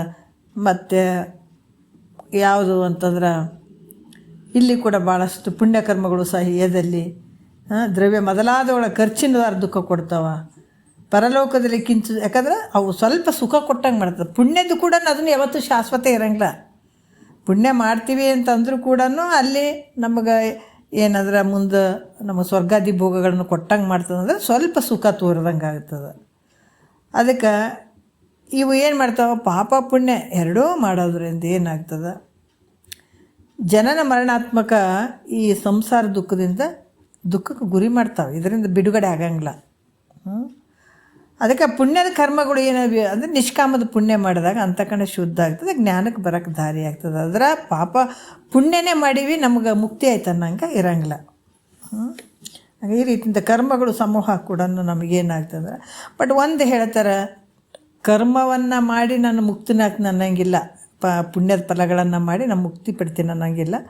ಕರ್ಮಕ್ಕೆ ಏನಪ್ಪ ಅಂದ್ರೆ ಅಂತಕಣ ಶುದ್ಧಿ ಆಗ್ತಾ ಇರುವಂಥದ್ದು ಹೊರತಾಗಿ ನಾವು ಮತ್ತೆ ಜ್ಞಾನಕ್ಕೆ ಬರಬೇಕಾಗ್ತದೆ. ಹಂಗಾಗಿ ಈ ಎರಡೂ ಸಲ ಹುಟ್ಟಬೇಕಾಗ್ತದೆ. ಮನುಷ್ಯ ಪುಣ್ಯನೂ ಮಾಡಿದ್ರೆ ಹುಟ್ಟಬೇಕಾಗ್ತದೆ, ಪಾಪ ಮಾಡಿದ್ರೆ ಹುಟ್ಟಬೇಕಾಗ್ತದೆ. ಪುಣ್ಯ ಮಾಡಿದ್ರೆ ಸುಖವನ್ನು ಅನುಭವಿಸೋಕ್ಕಾದ್ರೆ ಹುಟ್ಟಬೇಕಾಗ್ತದೆ ಅಂತ ಶರೀರ ತೊಗೊಂಡು ಬರ್ಬೇಕಾಗ್ತದೆ. ಯಾಕಂದ್ರೆ ಪುಣ್ಯ ಯಾರು ತಿನ್ನಬೇಕು? ಪುಣ್ಯದ ಫಲನೂ ತಿನ್ನಬೇಕಲ್ಲ ಆತ, ಪಾಪದ ಫಲನೂ ತಿನ್ನಬೇಕು. ಆದರೆ ಪುಣ್ಯ ಮಾಡೋಕ್ಕೂ ಹುಟ್ಟಿ ಬರ್ತಾನೆ, ಪುಣ್ಯ ಮಾಡಿದರೂ ಕೂಡ ಹುಟ್ಟಿ ಬರ್ತಾನೆ, ಪಾಪ ಮಾಡಿದರೂ ಹುಟ್ಟಿ ಬರ್ತಾನೆ. ಹಾಗಾಗಿ ಇವೆರಡರಿಂದ ಕೂಡ ಅನರ್ಥ ಪ್ರಾಪ್ತ ಆಗ್ತವೆ. ಅಂದಮೇಲೆ ದುರ್ಗುಣಗಳ ಸಮೂಹವೇ ಇದ್ರೆ ಇಷ್ಟರಿಂದನೇ ಇಷ್ಟು ಕಷ್ಟವನ್ನು ಆಗ್ತದೆ ಅಂತಂದ್ರೆ ಇನ್ನು ದುರ್ಗುಣಗಳ ಒಂದು ಸಮೂಹನೇ ಇದ್ರೆ ಲೆಕ್ಕವಿಲ್ಲದಷ್ಟು ಅನರ್ಥಗಳು ಪ್ರಾಪ್ತ ಆಗ್ತವಪ್ಪ, ಮಾಡೋಕ್ಕೆ ಹೋಗ್ಬೇಡ ಅಂತಾರೆ ಅವರು. ಈಗ ನಾವು ಮೂರನೇ ನುಡಿ ನೋಡೋಣ. ಕುಮತ ಶಾಸ್ತ್ರಾನುಗತಿ ವಿಮತಿ ದೇಹದೊಳ ಅತಿ ಮಮತೆ ಸಂಸ್ಕೃತಿಯ ಸಂಭ್ರಮ ದುರಾತ್ಮಕರ ಸಮರತಿ ಶಂಭುಲಿಂಗದ ಅಮಳ ಚರಣ ಭಕ್ತಿ ವಿಮುಖತೆ ವರ ವೇದಾಗಮ ದೂಷಣಗಳೋಳು. ಈ ರೀತಿ ಹೇಳ್ತಾರೆ ಅವರು. ಏನು ಹೇಳ್ತಾರ? ಕುಮತ ಶಾಸ್ತ್ರಾನುಗತಿ. ಕುಮತ ಶಾಸ್ತ್ರಾನುಗತಿ ಅಂದರೆ ಏನಂದ್ರೆ ಸ್ವಬುದ್ಧಿ ಕಲ್ಪಿತವಾದಂಥ ಶಾಸ್ತ್ರಗಳ ಅನುಸಾರವಾಗಿ ನಡೆಯುವಂಥದ್ದು. ನೋಡ್ರಿ ಎಷ್ಟು ಅದ್ಭುತವಾಗಿ ಹೇಳ್ತಾರೆ ಇಲ್ಲಿ. ಅದಕ್ಕೆ ಇಲ್ಲಿ ಪ್ರಸ್ಥಾನತ್ರಯಗಳು ಅಂತ ಹೇಳ್ತಾರೆ. ಬ್ರಹ್ಮಸೂತ್ರ ಮತ್ತು ಯಾವುದು ಉಪನಿಷತ್ತು, ಆಮೇಲೆ ಭಗವದ್ಗೀತೆ, ಇವು ಮೂರು ಪ್ರಸ್ಥಾನತ್ರಯಗಳು. ಇವನ್ನೊಂದು ಸ್ವಲ್ಪ ಆಧಾರವಾಗಿ ಇಟ್ಕೊಂಡು ಹೇಳುವಂಥದ್ದು. ನಾವು ಶ್ರುತಿಗಳ ಪ್ರಮಾಣಗಳು ಇರಬೇಕು ಕೇಳುವಂಥದ್ದು. ಈಗ ನಾನು ಹೇಳಕತ್ತೀನಿ ರೀ, ನನಗೆ ಅನುಭವ ಆಗ್ಯದ್ರಿ, ಮತ್ತು ನನಗೆ ಹಿಂಗಾಗ್ಯದ ನೀವು ಕೇಳಿರಿ ಅಂದ್ರೆ ನೀವು ಯಾಕೆ ಕೇಳಬೇಕು? ಈಗ ನಿಜಗುಂಡ್ರ ಶಾಸ್ತ್ರ ನನಗೆ ಆಧಾರವಾಗಿ ಇಟ್ಕೊಂಡು ಹೇಳೋವಂಥದ್ದು ಯಾರೇ ಆಗಲಿ, ಒಂದು ಆಧಾರವಾಗಿ ಭಗವದ್ಗೀತೆರೇ ಇರಲಿ, ಶ್ರುತಿ ಪ್ರಮಾಣಗಳೇ ಇರಲಿ, ಅಥವಾ ನಿಜಗುಂಡ್ರ ಶಾಸ್ತ್ರ ಇರಲಿ, ಬ್ರಹ್ಮಸೂತ್ರರೇ ಇರಲಿ, ಇಟ್ಕೊಂಡು ಹೇಳುವಂಥದ್ದು. ಇದು ಬಿಟ್ಟು ನಾನು ಹಿಂಗೆ ಸಾಧನೆ ಮಾಡೀನಿ ರೀ, ಹಂಗೆ ಸಾಧನೆ ಮಾಡೀನಿ ರೀ, ನೀವು ಹಿಂಗೆ ತಿಳ್ಕೊಳ್ರಿ, ಅವು ಶಾಸ್ತ್ರಗಳೇನ್ರಿ ಇವು ಶಾಸ್ತ್ರಗಳೇನ್ರಿ ಅಂತಂದು ನನಗೆ ಆದದ್ದನ್ನು ನಾನು ನಿಮ್ಗೆ ಹೇಳ್ಕೊಂತ ಕೂತ್ರೆ ನೀವು ಯಾಕೆ ನಂಬಬೇಕು? ಇಲ್ಲ, ನಂಬಂಗಿಲ್ಲ, ನಂಬಬಾರ್ದು. ಅದಕ್ಕೆ ನಾನೇ ಬರ್ದೀನಿ ರೀ, ಓನಾಗಿ ಬರ್ದಿದ್ದೀನಿ ಅಂತ ಅನ್ನುವಂಥದ್ದು ನಾ ಹೇಳಕತ್ತೀನಿ ಅಂದರೆ ನೀವೇ ನಂಬಬೇಕಾ? ನಂಬಬಾರ್ದು. ಅದಕ್ಕೆ ನಂದು ಸ್ವಂತ ಹಿಂಗೆ ನನ್ನ ಅನುಭವಕ್ಕೆ ಹಿಂಗೆ ಬಂದದ, ನಾನು ಬರೆದಿದ್ದೀನಿ ಅಂತ ಏನು ಸ್ವಬುದ್ಧಿ ಕಲ್ಪಿತವಾದಂಥ ಶಾಸ್ತ್ರಗಳ ಅನುಸಾರವಾಗಿ ನೀವು ಹಿಂಗೆ ನಡೀರಿ, ನನಗೂ ಹಿಂಗೆ ಅನುಭವ ಆಗಕತ್ತ, ನಾನು ಹಿಂಗೆ ನಡೀತೀನಿ, ನನಗೆ ಹಿಂಗೆ ನಾನು ನಡೆಯೋದೇ ಹಿಂಗೆ, ನಾನು ಇರೋದೇ ಹಿಂಗೆ ಅಂತ ಅನ್ನುವಂಥದ್ದು ಯಾವ ಒಂದು ಮಹಾತ್ಮರ ವಾಕ್ಯ ಪ್ರಮಾಣಗಳು ಯಾವುದೇ ಇಲ್ಲದೆ ನನ್ನ ಸ್ವಂತಿಕೆಯಿಂದ ನಡೆಯುವಂಥದ್ದು ಇರ್ತದಲ್ಲ, ಅದು ಕುಮತ ಶಾಸ್ತ್ರ ಅನುಗತಿ ಅಂತ ಅನಿಸ್ಕೊಳ್ತದೆ. ಅದು ಈ ಶಾಸ್ತ್ರಾದಿಗಳ ಅನುಸಾರವಾಗಿ ನಡೆಯೋದ್ರಿಂದ ಏನಾಗ್ತದ, ಇದು ಕುಮತ ಶಾಸ್ತ್ರದ ನನ್ನದೇ ಶ್ರೇಷ್ಠ, ನಾನು ಹಿಂಗೆ ಅದೀನಿ ಅಂತ ಏನಾದರೂ ಹಂಗೇನಾದ್ರೆ ಈ ಶಾಸ್ತ್ರದ ಅನುಸಾರವಾಗಿ ನಡೆದ್ರೆ ಏನಾಗ್ತದೆ, ಅನಂತ ಅನರ್ಥಗಳು ಪ್ರಾಪ್ತ ಆಗ್ತವೆ. ಯಾಕಂದ್ರೆ ಜಗತ್ತಿನೊಳಗೆ ನಾವು ನೋಡಬೇಕು, ಎಲ್ಲದಕ್ಕೂ ಒಂದೊಂದು ಗುರು ಅದಾರಲ್ಲ. ಮಕ್ಕಳು ಸ್ಕೂಲಿಗೆ ಕಳ್ಸೋಕೆ ಗುರು ಇರಬೇಕು, ಅಲ್ಲಿ ಹೇಳ್ತಾನೆ ಗುರು ಹೇಳ್ತಾನೆ. ಒಂದು ಗಾಡಿ ಕಲ್ಸೋಕೆ ಕೂಡ ಒಬ್ರಿಗೆ ಕಲಿಸ್ಲಕ್ಕೆ ಬೇಕು, ಗುರು ಅಂತ ಬೇಕಾಗ್ತದೆ. ಒಂದು ಸಂಗೀತ ಕಲೀಲಿಕ್ಕೆ ಗುರು ಬೇಕಾಗ್ತದೆ. ಯಾವುದಕ್ಕೆ ಆಗಲಿ ಪ್ರತಿಯೊಂದಕ್ಕೂ ಒಬ್ಬ ಗುರು ಬೇಕೇ ಆಗ್ತದೆ ಕಲ್ಸೋಕೆ. ಎಲ್ಲಿ ಹೋಗ್ರಿ ನೋಡ್ರಿ. ಆದ್ರೆ ಮತ್ತು ಇದಕ್ಕೂ ಗುರು ಬೇಕಾಗ್ತದೆ. ಅದರ ಗುರು ಹೆಂಗಿರ್ಬೇಕಂದ್ರೆ ಅದು ಚೆನ್ನಾಗಿ ಎಲ್ಲ ಬಲ್ಲವನಾಗಿರ್ಬೇಕಾಗ್ತದೆ, ಶ್ರುತಿ ಪ್ರಮಾಣಗಳು ಇರಬೇಕಾಗ್ತದೆ. ಇಲ್ಲ ನಾನು ಹಂಗೆ ಕಲಿತೀನಿ ಹಂಗೆ ಮಾಡ್ತೀನಿ ಅಂದರೆ ಇದು ಅನರ್ಥ ಆಗ್ತದೆ. ಸ್ವಬುದ್ಧಿಯಿಂದ ನಾನು ತಿಳ್ಕೊಳ್ತೀನಿ, ಸ್ವಬುದ್ಧಿಯಿಂದ ನಾನು ಶಾಸ್ತ್ರವನ್ನು ಬರೆದಿದ್ದೀನಿ, ಅದರ ಪ್ರಕಾರ ನೀವು ತಿಳ್ಕೊಳ್ರಿ, ನಾನು ಹಂಗೆ ನಡಿತೀನಿ ಅಂದರೆ ಇದು ಭಾಳಷ್ಟು ಅನರ್ಥವನ್ನು ಉಂಟು ಮಾಡ್ತದೆ ಅಂತ ಹೇಳ್ತಾರೆ. ಅದರಿಂದ ಮನುಷ್ಯ ಅದಕ್ಕೆ ಮನ ಎತ್ರ ಗಚ್ಚಂತಿ ತತ್ರ ಗಚ್ಚಂತಿ ವಾನರಃ, ಶ್ರುತಿಯು ಎತ್ರ ಗಚ್ಚಂತಿ ತತ್ರ ಗಚ್ಚಂತಿ ನರಃ. ಆವಾಗ ಶ್ರುತಿಯಲ್ಲಿ ಹೇಳಿದಂಥ ಪ್ರಮಾಣಕ್ಕನುಸಾರವಾಗಿ ನಾವು ಹೋಗಬೇಕಾಗ್ತದೆ. ಅದು ಒಂದು ಕಾನೂನು. ಪರಮಾರ್ಥದಲ್ಲಿ ಈಗ ನಮ್ಮ ಜಗತ್ತಿನೊಳಗೆ ಈ ಕಾನೂನು ಪ್ರಕಾರನೇ ನಮ್ಮ ಜಗತ್ತು ನಡೆದದು. ಇಲ್ಲಾಂದ್ರೆ ಎಲ್ಲರೂ ಹೊಡೆದಾಡಿ ಸಾಯ್ತಿದ್ರು. ಕಾನೂನಿನ ಒಂದು ಭಯ ಐತಲ್ಲ, ಎಲ್ರಿಗೂ ಗೊತ್ತದ. ಇಲ್ಲಪ್ಪ ಪೊಲೀಸರು ಅದಾರ, ಹಿಡ್ಕೊಂಡು ಹೋಗ್ತಾರೆ, ನಾವು ತಪ್ಪು ಮಾಡಿದ್ರೆ ಒದ್ದಾಗ್ತಾರೆ ಅನ್ನೋದು ಎಲ್ಲರಿಗೂ ಭಯ ಅದು. ಭಯ ಇದ್ದದಕ್ಕಾಗಿ ನಾವೆಲ್ಲರೂ ಇಲ್ಲ ಕಾನೂನು ಪ್ರಕಾರ ನಡ್ಕೊಳ್ಬೇಕಂತ ಎಲ್ಲರೂ ಮಾಡ್ತಾರೆ. ಆದರೆ ಪರಮಾರ್ಥದಲ್ಲಿ ಹೆಂಗೆ ಬೇಕಂಗೆ ನಡ್ಕೊಳಕ್ಕಾಗ್ತದೆ ಏನಂದರೆ ಇಲ್ಲ, ಇಲ್ಲಿ ಕೂಡ ಕಾನೂನುಗಳದಾವೆ. ಹೆಂಗೆ ಶ್ರುತಿ ಸಮ್ಮತವಾದಂಥ ಒಂದು ಶಾಸ್ತ್ರಕ್ಕನುಸಾರವಾಗಿ ನಡಿಬೇಕು. ಶ್ರುತಿಯಲ್ಲಿ ಹೆಂಗೆ ಹೇಳಿದಾರ ಮನುಷ್ಯ ಯಾವ ರೀತಿ ನಡ್ಕೊಳ್ಬೇಕು, ಯಾವ ರೀತಿ ಇರಬೇಕನ್ನುವಂಥದ್ದು ಇಲ್ಲಿ ನೀನು ಮುಕ್ತನಾಗಕ್ಕೆ ಯಾವ ರೀತಿ ಸಾಧ್ಯವಾದಂಥ ವಿಚಾರಗಳನ್ನು ಮಾಡಬೇಕು, ಯಾವ ಮಾರ್ಗಕ್ಕೆ ಹೋಗಬೇಕು, ಇದೆಲ್ಲವನ್ನು ತಿಳಿಸುವಂಥದ್ದು ಶ್ರುತಿ ಪ್ರಮಾಣಗಳು ಹೆಂಗೆ ಹೇಳ್ತಾವೆ ಆ ಪ್ರಕಾರ ನಡ್ಕೊಂಡಾಗ ನೀನು ಭಾಳಷ್ಟು ಶ್ರೇಷ್ಠ ಮಟ್ಟದವನಾಗ್ತಿ ಅನ್ನುವಂಥ ವಿಚಾರ ಇಲ್ಲಿ. ವಿಮತಿ ಅಂದರೆ ಎಷ್ಟು ಹೇಳಿದರೂ ಕೂಡ ತಿಳಿಯದಿರುವ ಬುದ್ಧಿ. ಇಲ್ಲಿ ಹೇಳ್ತಾರೆ ಯಾವುದು 3 ಬುದ್ಧಿಗಳು: ಗ್ರತ ಬುದ್ಧಿ, ಚರ್ಮ ಬುದ್ಧಿ, ಗ್ರತ ಬುದ್ಧಿ, ತೈಲ ಬುದ್ಧಿ ಅಂತನ್ನುವಂಥದ್ದು. ನಮ್ಮ ಮನುಷ್ಯರದೀವಲ್ಲ, ನಮ್ಮಲ್ಲಿ ಇರುವಂಥ ಬುದ್ಧಿಗಳು ಹಿಂಗೆ ಚರ್ಮ ಬುದ್ಧಿ ಅನ್ನುವಂಥದ್ದು, ತೈಲ ಬುದ್ಧಿ ಅನ್ನುವಂಥದ್ದು, ಗ್ರತ ಬುದ್ಧಿ ಅನ್ನುವಂಥದ್ದು. ಈ ಶಾಸ್ತ್ರ ಹೇಳ್ಬೇಕಾದ್ರೆ ಹೆಂಗಂದ್ರೆ 3 ಬುದ್ಧಿಗಳ ಪ್ರಕಾರ ತಿಳಿಯುವಂಥದ್ದು. ಈ ಚರ್ಮ ಬುದ್ಧಿ ಅಂತಂದ್ರೆ ನೋಡ್ರಿ, ಈ ಚರ್ಮವನ್ನು ಈಗ ಈ ಚರ್ಮಗಳು ಇರ್ತಾವಲ್ಲ, ಹಸುವಿಂದ ಇದ್ರದ್ದು ಮೇಕೆದು ಅವೆಲ್ಲ ಕೆಲವೊಂದು ಚರ್ಮಗಳನ್ನು ಅವನ್ನ ರಾತ್ರಿ ನೆನೆಯಿಟ್ಟು ಸುತ್ತಿಗೆ ತೊಗೊಂಡು ಹೊಡೆದ್ರೆ ಜಾಸ್ತಿ ಹೊಡೆದ್ರೂ ಮುಂಜಾನೆ ಒಂದು ಸ್ವಲ್ಪ ಹಿಗ್ಗುತ್ತದಂತೆ. ಸ್ವಲ್ಪ ಎಷ್ಟು ಹೊಡೆದು ನೆನೆಯಿಟ್ಟು ರಾತ್ರಿ ನೆನೆಯಿಟ್ಟು ಮುಂಜಾನೆ ಜೋರಾಗಿ ಹೊಡೆದ್ರೆ ಒಂದು ಸ್ವಲ್ಪ ಅಗಲಾಗ್ತದಂಥದ್ದು. ಅದ್ರಂಗೆ ಎಷ್ಟು ಹೇಳಿದ್ರು ಕೂಡ ಈ ಶಾಸ್ತ್ರವನ್ನು ಎಷ್ಟು ಹೇಳಿದ್ರು ಕೂಡ ಅಂಥ ಬುದ್ಧಿ ಇತ್ತಂದ್ರೆ ಅರ್ಥ ಆಗಂಗಿಲ್ಲ. ಸ್ವಲ್ಪ ತಿಳಿದಂಗೆ ಆಗ್ತದೆ, ಸ್ವಲ್ಪ ತಿಳಿದಂಗೆ. ಕುಂತ್ಲಾರ ಎಲ್ಲರಿಗೂ ಅರ್ಥ ಆಗ್ತದೇನ್ರಿ ಅಂದ್ರೆ ಅರ್ಥ ಆಗಂಗಿಲ್ಲ. ಮತ್ತು ಅರ್ಥ ಆಗಂಗಿಲ್ಲ ಅಂದ್ರೆ ನಾವು ಕೇಳಬೇಕೇನ್ರಿ, ಬಿಟ್ಬಿಡೋದೆ ಒಳ್ಳೆಯದಲ್ಲ. ಹಂಗೆ ಬಿಟ್ರೆ ಅನರ್ಥ ಆಗ್ತದೆ. ಹೌದಾ? ಏನೇ ಆಗಲಿ, ಯಾವುದೇ ಆಗಲಿ, ಫಸ್ಟ್ ಮಾಡಬೇಕಾದಾಗ ನಮಗೇನು ಇರೋಂಗಿಲ್ಲ, ಗೊತ್ತಿರೋಂಗಿಲ್ಲ. ಬರ್ತಾನೆ ಎಲ್ಲನೂ ನಮ್ಗೆ ಈ ಪ್ರಾಪಂಚಿಕದಲ್ಲಿ ಕೂಡ ಅಷ್ಟೇ. ಮಗು ಫಸ್ಟಿಗೆ ಏನಾದ್ರು ಗೊತ್ತಿರ್ತದೆ ಅಂದರೆ ಬರ್ತಾನೆ ಅದು ಗೊತ್ತಾಗೋದು, ವ್ಯವಹಾರ ಮಾಡುವಂಥದ್ದು. ಅದೇ ರೀತಿ ಕೂಡ ಇಲ್ಲಿ ಏನಾಗ್ತದೆ ಅಂದರೆ ಆ ಚರ್ಮ ಬುದ್ಧಿ ಇರುವಂಥದ್ದು. ಆ ಬುದ್ಧಿ ಇದ್ದಾಗ ಎಷ್ಟರ ಹೇಳಿ ಒಂದು ಸ್ವಲ್ಪ ತಿಳಿದಂಗೆ ಆಗ್ತದೆ, ಮತ್ತು ಮಾಮೂಲಿ ಇದ್ಬಿಡಂಗೆ ಆಗ್ತದೆ. ಆ ರೀತಿ ಇರುವಂಥದ್ದು ಇದಕ್ಕೆ ಚರ್ಮ ಬುದ್ಧಿ ಅಂತ ಹೇಳ್ತಾರೆ. ಇದು ಮತ್ತಿನ್ನೊಂದು ಗ್ರತ ಬುದ್ಧಿ ಅಂದರೆ ತುಪ್ಪ. ಅದೇ ಹೆಂಗಪ್ಪ ಅಂದ್ರೆ ಕಾಯಿಸಿದಗಳನ್ನೇ ಅದು ಏನಾಗ್ತದೆ, ನೀರಾದಂಗೆ ಆಗ್ತದೆ, ಲಿಕ್ವಿಡ್ ಆಗ್ತದೆ. ಮೊದಲ ಎಪ್ಪು ಇರ್ತದೆ, ಎಪ್ಪು ಗಟ್ಟಿದಂಗೆ ಆಗಿರ್ತದೆ, ತುಪ್ಪ ಗಟ್ಟಿಯಾಗಿರ್ತದೆ. ಕಾಯಿಸಿದಗಳನ್ನೇ ಸ್ವಲ್ಪ ನೀರಾಗ್ತದೆ. ಅಂದ್ರೆ ಶಾಸ್ತ್ರ ಕೇಳುವಂಥ ಸಂದರ್ಭದಲ್ಲಿ ಭಾಳ ತಿಳಿದಂಗೆ ಆಗಿಬಿಡ್ತದೆ. ಭಾಳ ಎಷ್ಟು ಚಂದಪ್ಪ, ಏನು ಚಂದದ, ಎಷ್ಟು ತಿಳಿತು ಅಂತ ಅಂತೀವಿ. ಆಮೇಲೆ ಇಲ್ಲಿಂದ ಬಿಟ್ಟು ಸ್ವಲ್ಪ ಮುಂದ್ಗಡೆ ಓದಿವಿ, ಒಂದು ಸ್ವಲ್ಪ ಹೊತ್ತು ಟೈಮ್ ಆಯ್ತಂದ್ರೆ ಎಲ್ಲ ಮರ್ತು ಬಿಡೋದು. ಆ ಥರ ಬುದ್ಧಿ ಇರ್ತದೆ. ಕೇಳುವಾಗ ಭಾಳ ಚಂದ ತಿಳಿದಂಗೆ ಆಗ್ತದೆ. ಸ್ವಲ್ಪ ಹೊತ್ತು ಟೈಮ್ ಓದ್ಗಳೇ ಮತ್ತೆ ಅದು ತಿಳಿಲಾರ್ದಂಗೆ ಆಗಿಬಿಡ್ತದೆ. ಇದು ಯಾವ ಬುದ್ಧಿ? ಗ್ರತ ಬುದ್ಧಿ. ಮತ್ತು ಇನ್ನೊಂದು ಹೇಳ್ತಾರೆ ಈ ತೈಲ ಬುದ್ಧಿ ಅನ್ನುವಂಥದ್ದು. ತೈಲ ಬುದ್ಧಿ ನೋಡ್ರಿ, ಇದು ಭಾಳ ಶ್ರೇಷ್ಠವಾಗಿರೋ. ಹೆಂಗಂದ್ರೆ ಒಂದು ಕೊಡ ಇರ್ತದೆ, ನೀರು ತುಂಬ ಇರ್ತದೆ. ಒಂದು ಹನಿ ನೀರು ಬಿದ್ದರೆ ಅಥವಾ ಎಣ್ಣೆ ಬಿದ್ದರೆ ಸಾಕು ನೋಡ್ರಿ, ತೈಲ ಎಣ್ಣೆ ಬಿದ್ದರೆ ಸಾಕು, ಆ ಕೊಡ ತುಂಬ ಆದಂಗೆ ಆಗಿಬಿಡ್ತದೆ, ಅದು ಕೊಡ ತುಂಬ ಆಗಿಬಿಡ್ತದೆ. ಹಂಗೆ ಇಲ್ಲಿ ಕೂಡ ಏನು ಹೇಳ್ತಾರೆ, ತೈಲ ಬುದ್ಧಿ ಅಂದರೆ ಹೇಳಿದ ತಕ್ಷಣ ತಿಳಿದು ಬಿಡೋದು.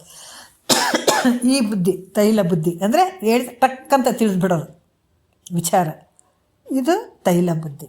ಇವು 3 ಬುದ್ಧಿ ಇರ್ತಾವೆ. ಬುದ್ಧಿಗಳಲ್ಲಿ ತೈಲ ಬುದ್ಧಿ ಇರುವಂಥದ್ದು. ಇಲ್ಲಿ ವಿಮತಿ ಅಂತಂದರೆ ಎಷ್ಟು ಹೇಳಿದರೂ ತಿಳಿಯದೇ ಇರುವಂಥ ಬುದ್ಧಿ. ಮತ್ತು ಇಲ್ಲಿ ಶ್ರುತಿ ಸಮ್ಮತ ರಹಿತವಾದಂಥ ಶಾಸ್ತ್ರಗಳಿಂದ ತಿಳಿದುಕೊಂಡದ್ದು ಯೋಗ್ಯ ಅಲ್ಲಂತ ಎಷ್ಟು ಹೇಳಿದರೂ ಕೂಡ ನೋಡ್ರಿ, ಯಾರಿಗಾದ್ರೂ ಭಾಳ ವಾದ ಮಾಡ್ತಾರೆ ಈ ವಿಚಾರದಾಗ, ಭಾಳ ವಾದ ಮಾಡ್ತಾರೆ. ಮಹಾತ್ಮರು ಒಂದು ವಾಕ್ಯ ಹೇಳ್ತಾರೆ, ಈ ಜ್ಞಾನದ ವಿಚಾರ ಏನು ಕೇಳ್ತಿರಲ್ಲ, ಅಜ್ಞಾನಿಗಳ ಜೊತೆ ಮೂರ್ಖರ ಜೊತೆ ವಾದ ಮಾಡಬಾರ್ದು. ಯಾಕಂದರೆ ನೀನು ಚೆನ್ನಾಗಿ ತಿಳ್ಕೊಂಡಿರ್ತೀವಿ, ಅವ್ಕೆ ಗೊತ್ತಿರಂಗಿಲ್ಲ. ಎಲ್ಲಿ ಕೇಳಿರ್ತಾವಂತ ಅವ್ಕೆ ವಿಷಯಗಳು ಗೊತ್ತಿರ್ತದೆ ಹೇಳ್ರಿ, ಗೊತ್ತಿರಂಗಿಲ್ಲ. ಅವ್ರ ಜೊತೆ ವಾದ ಮಾಡೋಕ್ಕೆ ನಿಲ್ಲಬಾರ್ದು. ಇದು ಮಹಾತ್ಮರು ಹೇಳುವಂಥ ವಿಚಾರ. ಯಾಕಂತಂದ್ರೆ ಶ್ರುತಿ ಸಮ್ಮತವಾದಂಥ ವಿಚಾರಗಳನ್ನು ಹೇಳಿದರೂ ಕೂಡ ಅದು ಅದರಿಂದ ತಿಳಿದುಕೊಂಡದ್ದು ಏನಂತಂದ್ರೆ, ನೋಡಪ್ಪ ಶ್ರುತಿ ಸಮ್ಮತವಾಗಿರುವಂಥ ವಿಚಾರ ಹಿಂಗೈತೆ, ಇದೇ ರೀತಿ ನಡ್ಕೊಳ್ಬೇಕಾಗ್ತದ. ನೀ ಹೇಳುವಂಥ ವಿಚಾರಗಳು ಶ್ರುತಿ ಸಮ್ಮತ ಇರದೇ ಇರುವಂಥ ವಿಚಾರಗಳನ್ನು ಹೇಳಕತ್ತಿದಿ, ಅದು ಯೋಗ್ಯ ಅಲ್ಲ, ಆ ಥರ ಮಾಡಿದ್ರೆ ಒಳ್ಳೆಯದಲ್ಲ ಅಂತ ಎಷ್ಟೇ ತಿಳಿಸಿ ಹೇಳಿದರೂ ಕೂಡ ಅದು ತಾನು ಏನು ಹೇಳ್ತಾನ ಅದೇ ಸತ್ಯ ಅಂತ ವಾದ ಮಾಡ್ತದದು. ಯಾವುದೇ ಒಂದು ವಾದ ಮಾಡ್ಬೇಕಾದಾಗ ಅದು ಕೆಲವೊಂದು ಪ್ರಮಾಣಗಳು ಇರಬೇಕು ನೋಡಿ. ಇದು ನಾವೀಗ ಏನಾದರೂ ಈಗ ಮಹಾತ್ಮರು ಹೇಳ್ತಾರೆ, ಯಾರಾದರೂ ಏನಾರು ಹೇಳಿದ್ರೆ ನಾವು ನಮ್ಮ ವಿಚಾರ ನಮ್ಗೆ ಹಿಂಗೆ ಐತಿ ಅಂತ ನಾವು ಹೇಳಂಗಿಲ್ಲ. ಏನೋ ಒಂದು ವಿಚಾರ ಹೇಳಬೇಕಾಗಿತ್ತಂದ್ರೆ ಅದಕ್ಕೆ ಪ್ರಮಾಣ ಬೇಕು. ಹೌದು, ನಿಜಗೊಂಡ್ರೆ ಹಿಂಗೆ ಹೇಳಿದಾರೆ ನೋಡು, ಏನು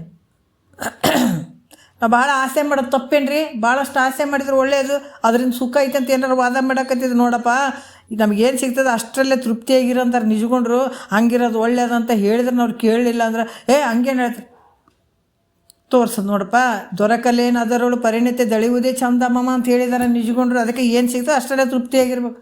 ಅದು ಕೇಳ್ತದೇನು ಕೇಳಂಗಿಲ್ಲ. ಅದು ಯಾವ ಶ್ರುತಿ ವಾಕ್ಯಗಳನ್ನು ಕೇಳೋಕ್ಕೆ ಅದಕ್ಕೇನು ಇರಂಗಿಲ್ಲ, ಅದಕ್ಕೆ ತಂದೇ ವಾದ ಮಾಡ್ತಿರ್ತದಲ್ಲ. ಅದಕ್ಕೆ ಅಂಥ ಮೂರ್ಖರು ಸಮುದ್ರ ದಾಟಬಹುದು ಅಂತ ವಾದ ಮಾಡ್ತಿರ್ತಾವೆ ಕೆಲವು ಸಲ. ಅಂದರೆ ಈ ವಿಚಾರದಾಗೆ ಮಾಡ್ತಿರ್ತಾವಲ್ಲ, ಅವ್ರಿಗೆ ಆಯ್ತಪ್ಪ ದಾಟ್ಬೋದು ಅಂತ ನೀ ದಾಟಿ ಬಿಡು ಅಂತಾರೆ ಅವರು. ಅವ್ರ ಜೊತೆ ಏನು ಮಾತಾಡೋದಿರ್ತದೆ ಹೇಳ್ರಿ? ತಿಳಿಲಾರ್ದವ್ರ ಜೊತೆ ಏನು ವಾದ ಮಾಡೋದಿರ್ತದೆ? ಅವ್ರ ಜೊತೆ ಈ ವಿಚಾರಗಳು ವಿಚಾರ ಮಾಡಬಾರ್ದು ಅಂತ ಹೇಳ್ತಾರೆ. ಯಾಕಂದ್ರೆ ಭಾಳ ವಿರೋಧ ಆಗಿಬಿಡ್ತದೆ. ಅಜ್ಞಾನಿಗಳ ಜೊತೆ ಇಂಥ ವಿಚಾರ ಮಾತಾಡಬಾರ್ದು. ಅದಕ್ಕೆ ಅವ್ರು ಹೇಳ್ಯಾರ, ಪರಮ ವಿರಕ್ತಂಗೆ ಪರತರ ಶಿಷ್ಯಂಗೆ ಪರಮಾರ್ಥ ಅರಿವ ಆತ್ಮ ತನುಜಂಗೆ. ಪರಮರಹಸ್ಯದಳು ಅರಿಯಬಹುದು. ಅವ್ರಿಗೆ ಪರಮರಹಸ್ಯದಲ್ಲಿ ಹೇಳಂತಾರೆ ಅವರಿಗೆ. ಎಂಥದ್ಗ? ಪರಮ ವಿರಕ್ತಂಗೆ ಪರತರ ಶಿಷ್ಯಂಗೆ, ಎಲ್ಲಕ್ಕಿಂತ ಶ್ರೇಷ್ಠವಾದಂಥವ್ನು ಈ ಜ್ಞಾನ ಕೇಳುವಂಥ ಶಿಷ್ಯ ಸಾಮಾನ್ಯರಲ್ಲ. ಈಗ ನಾವು ಹೇಳೋರು ಕೂಡ ಕುಂತು ಕೇಳಕತ್ತೀರಿ ಅಂದರೆ ನೀವೇನು ಸಾಮಾನ್ಯರಂತ ನಾವು ಅಂದ್ಕೊಳಂಗಿಲ್ಲ. ಅದಕ್ಕೆ ಪರತರ ಶಿಷ್ಯಂಗೆ ಅಂತ ಹೇಳ್ತಾರೆ. ಪರಮ ವಿರಕ್ತಂಗೆ ಪರತರ ಶಿಷ್ಯಂಗೆ ಪರಮಾರ್ಥ ಅರಿವ ಆತ್ಮ ತನುಜಂಗೆ. ಪರಮಾತ್ಮವನ್ನು ಅರಿಬೇಕು, ತತ್ವವನ್ನು ತಿಳ್ಕೊಳ್ಬೇಕು. ಪರಮಾತ್ಮ ಅಂದ್ರೇನು, ಈ ಜಗತ್ತಂದ್ರೇನು, ಈ ಜೀವ ಅಂದರೆ ಇವೆಲ್ಲವನ್ನು ತಿಳ್ಕೊಳ್ಬೇಕನ್ನುವಂಥ ಹಂಬಲ ಉಳ್ಳಂಥವನಿಗೆ ಪರಮರಹಸ್ಯದಲ್ಲಿ ಹೇಳು ಅಂತ ಹೇಳ್ಯಾರ ಅವರಿಗೆ. ಪರಮರಹಸ್ಯದಲ್ಲಿ ಹೇಳು. ಆದರೆ ನೋಡ್ರಿ ಎಷ್ಟು ಅದ್ಭುತ. ಆದರೆ ಕರ್ಮ ತತ್ಪರರಿಗೆ ಅರುಪಲಾಗದಿದನೊಮ್ಮೆ ನೋಡಿ, ಇದು ಒಂದು ಚೂರು ಹೇಳಂಗಿಲ್ಲ. ಹಾಗಾಗಿ ಇಲ್ಲಿ ಕೂಡ ಏನು ಹೇಳ್ತಾರೆ, ಎಷ್ಟು ಹೇಳಿದ್ರು ಕೂಡ ನೋಡಪ್ಪ ಇದು ಗುರುಗಳು ಹಿಂಗೆ ಶ್ರುತಿ ಸಮ್ಮತವಾದಂಥ ವಿಚಾರಗಳನ್ನು ನಾವು ತಿಳ್ಕೊಂಡು ಅದು ಯೋಗ್ಯ ಅಂತ ತಿಳ್ಕೊಳ್ಬೇಕಾಗ್ತದೆ. ಶ್ರುತಿ ರಹಿತವಾದಂಥ ವಿಚಾರಗಳನ್ನ ಮಾಡುವಂಥದ್ದು ಯೋಗ್ಯ ಅಲ್ಲ ಅಂತ ಹೇಳಿದರೂ ಕೂಡ ಅದು ತಾನು ಅಂದ್ಕೊಂಡು ತಾನು ತಿಳ್ಕೊಂಡದ್ದೇ ಸತ್ಯ ಅಂತ ವಾದ ಮಾಡ್ತದೆ. ಅದಕ್ಕೆ ಈ ಬುದ್ಧಿಗೆ ವಿಮತಿ ಅಂತ ಹೇಳಿಸ್ಕೊಳ್ತದೆ. ಈ ಬುದ್ಧಿ ಇತ್ತಂದರೆ ವಿಮತಿ ಅಂತ ಹೇಳಿಸ್ಕೊಳ್ತದೆ. ದೇಹದೊಳಗೆ ಅತಿ ಮಮತೆ ಅಂದ್ರೆ ದೇಹದಲ್ಲಿ ಅತ್ಯಂತ ಪ್ರೇಮ, ಶರೀರದಲ್ಲಿ ಅತ್ಯಂತ ಪ್ರೇಮವನ್ನು ನೀಡುವಂಥದ್ದು. ಯಾಕಂತಂದ್ರೆ ಇಲ್ಲಿ ಕೂಡ ಇದರಿಂದ ಭಾಳಷ್ಟು ಕಷ್ಟ ಆಗ್ತದೆ. ಇದು ಯೋಗ್ಯ ಅಲ್ಲ. ಶರೀರದ ಮೇಲೆ ಭಾಳ ಪ್ರೇಮ ಇಡುವಂಥದ್ದು. ಶರೀರಕ್ಕೆ ನೋಡ್ರಿ 99% ಶರೀರದ ಮೇಲೆ ಪ್ರೀತಿ ಉಳ್ಳಂಥವ್ರು. ಶರೀರಕ್ಕೆ ನಾವು ಏನಂದ್ರೆ ಅದಕ್ಕೆ ಕಾಳಜಿ ಮಾಡೋದು. ಆ ಕಾಳಜಿ ಮಾಡೋದ್ರಾಗ ಇದನ್ನೆಲ್ಲ ಮರ್ತು ಬಿಡ್ತೀವಿ. ಅದಕ್ಕೆ ಭಗವಂತ ಯಾವುದ್ಯಾವುದಕ್ಕೆ ನೋಡಿರಿ ವಿಚಾರಗಳನ್ನು, ಅದಕ್ಕೆ ಇದೇ ಯುದ್ಧ ಅಂದರೆ ಏನು 4 ಮಂದಿ ಅಲ್ಲಿ ಕೌರವರು ಪಾಂಡವರು ಯುದ್ಧ ಅಂತ ಅಂದ್ಕೊಳಂಗಿಲ್ಲ. ಇದು ಎಂಥ ಮೋಹ ರೀ, ಶರೀರದ ಮೇಲೆ ಇರುವಂಥ ಮೋಹ. ಇದನ್ನು ಕೊನೆವರೆಗೆ ಇದನ್ನು ರಕ್ಷಣೆ ಮಾಡ್ಬೇಕನ್ನೋದ್ರಾಗ ಜೀವ ಹೋಗ್ಬಿಡ್ತದಲ್ರಿ. ಮಾಡಬಾರ್ದಂತಲ್ಲ. ಇದು ಬಂದಿದೆ, ಒಂದು ಸಾಧನಾಗಿ ಬಂದಿದೆ ಈ ಶರೀರ. ಆದ್ರೆ ಇದ್ರ ಮೇಲೆ ಅತಿ ಮಮತೆ ಮಾಡುವಂಥದ್ದಲ್ಲ,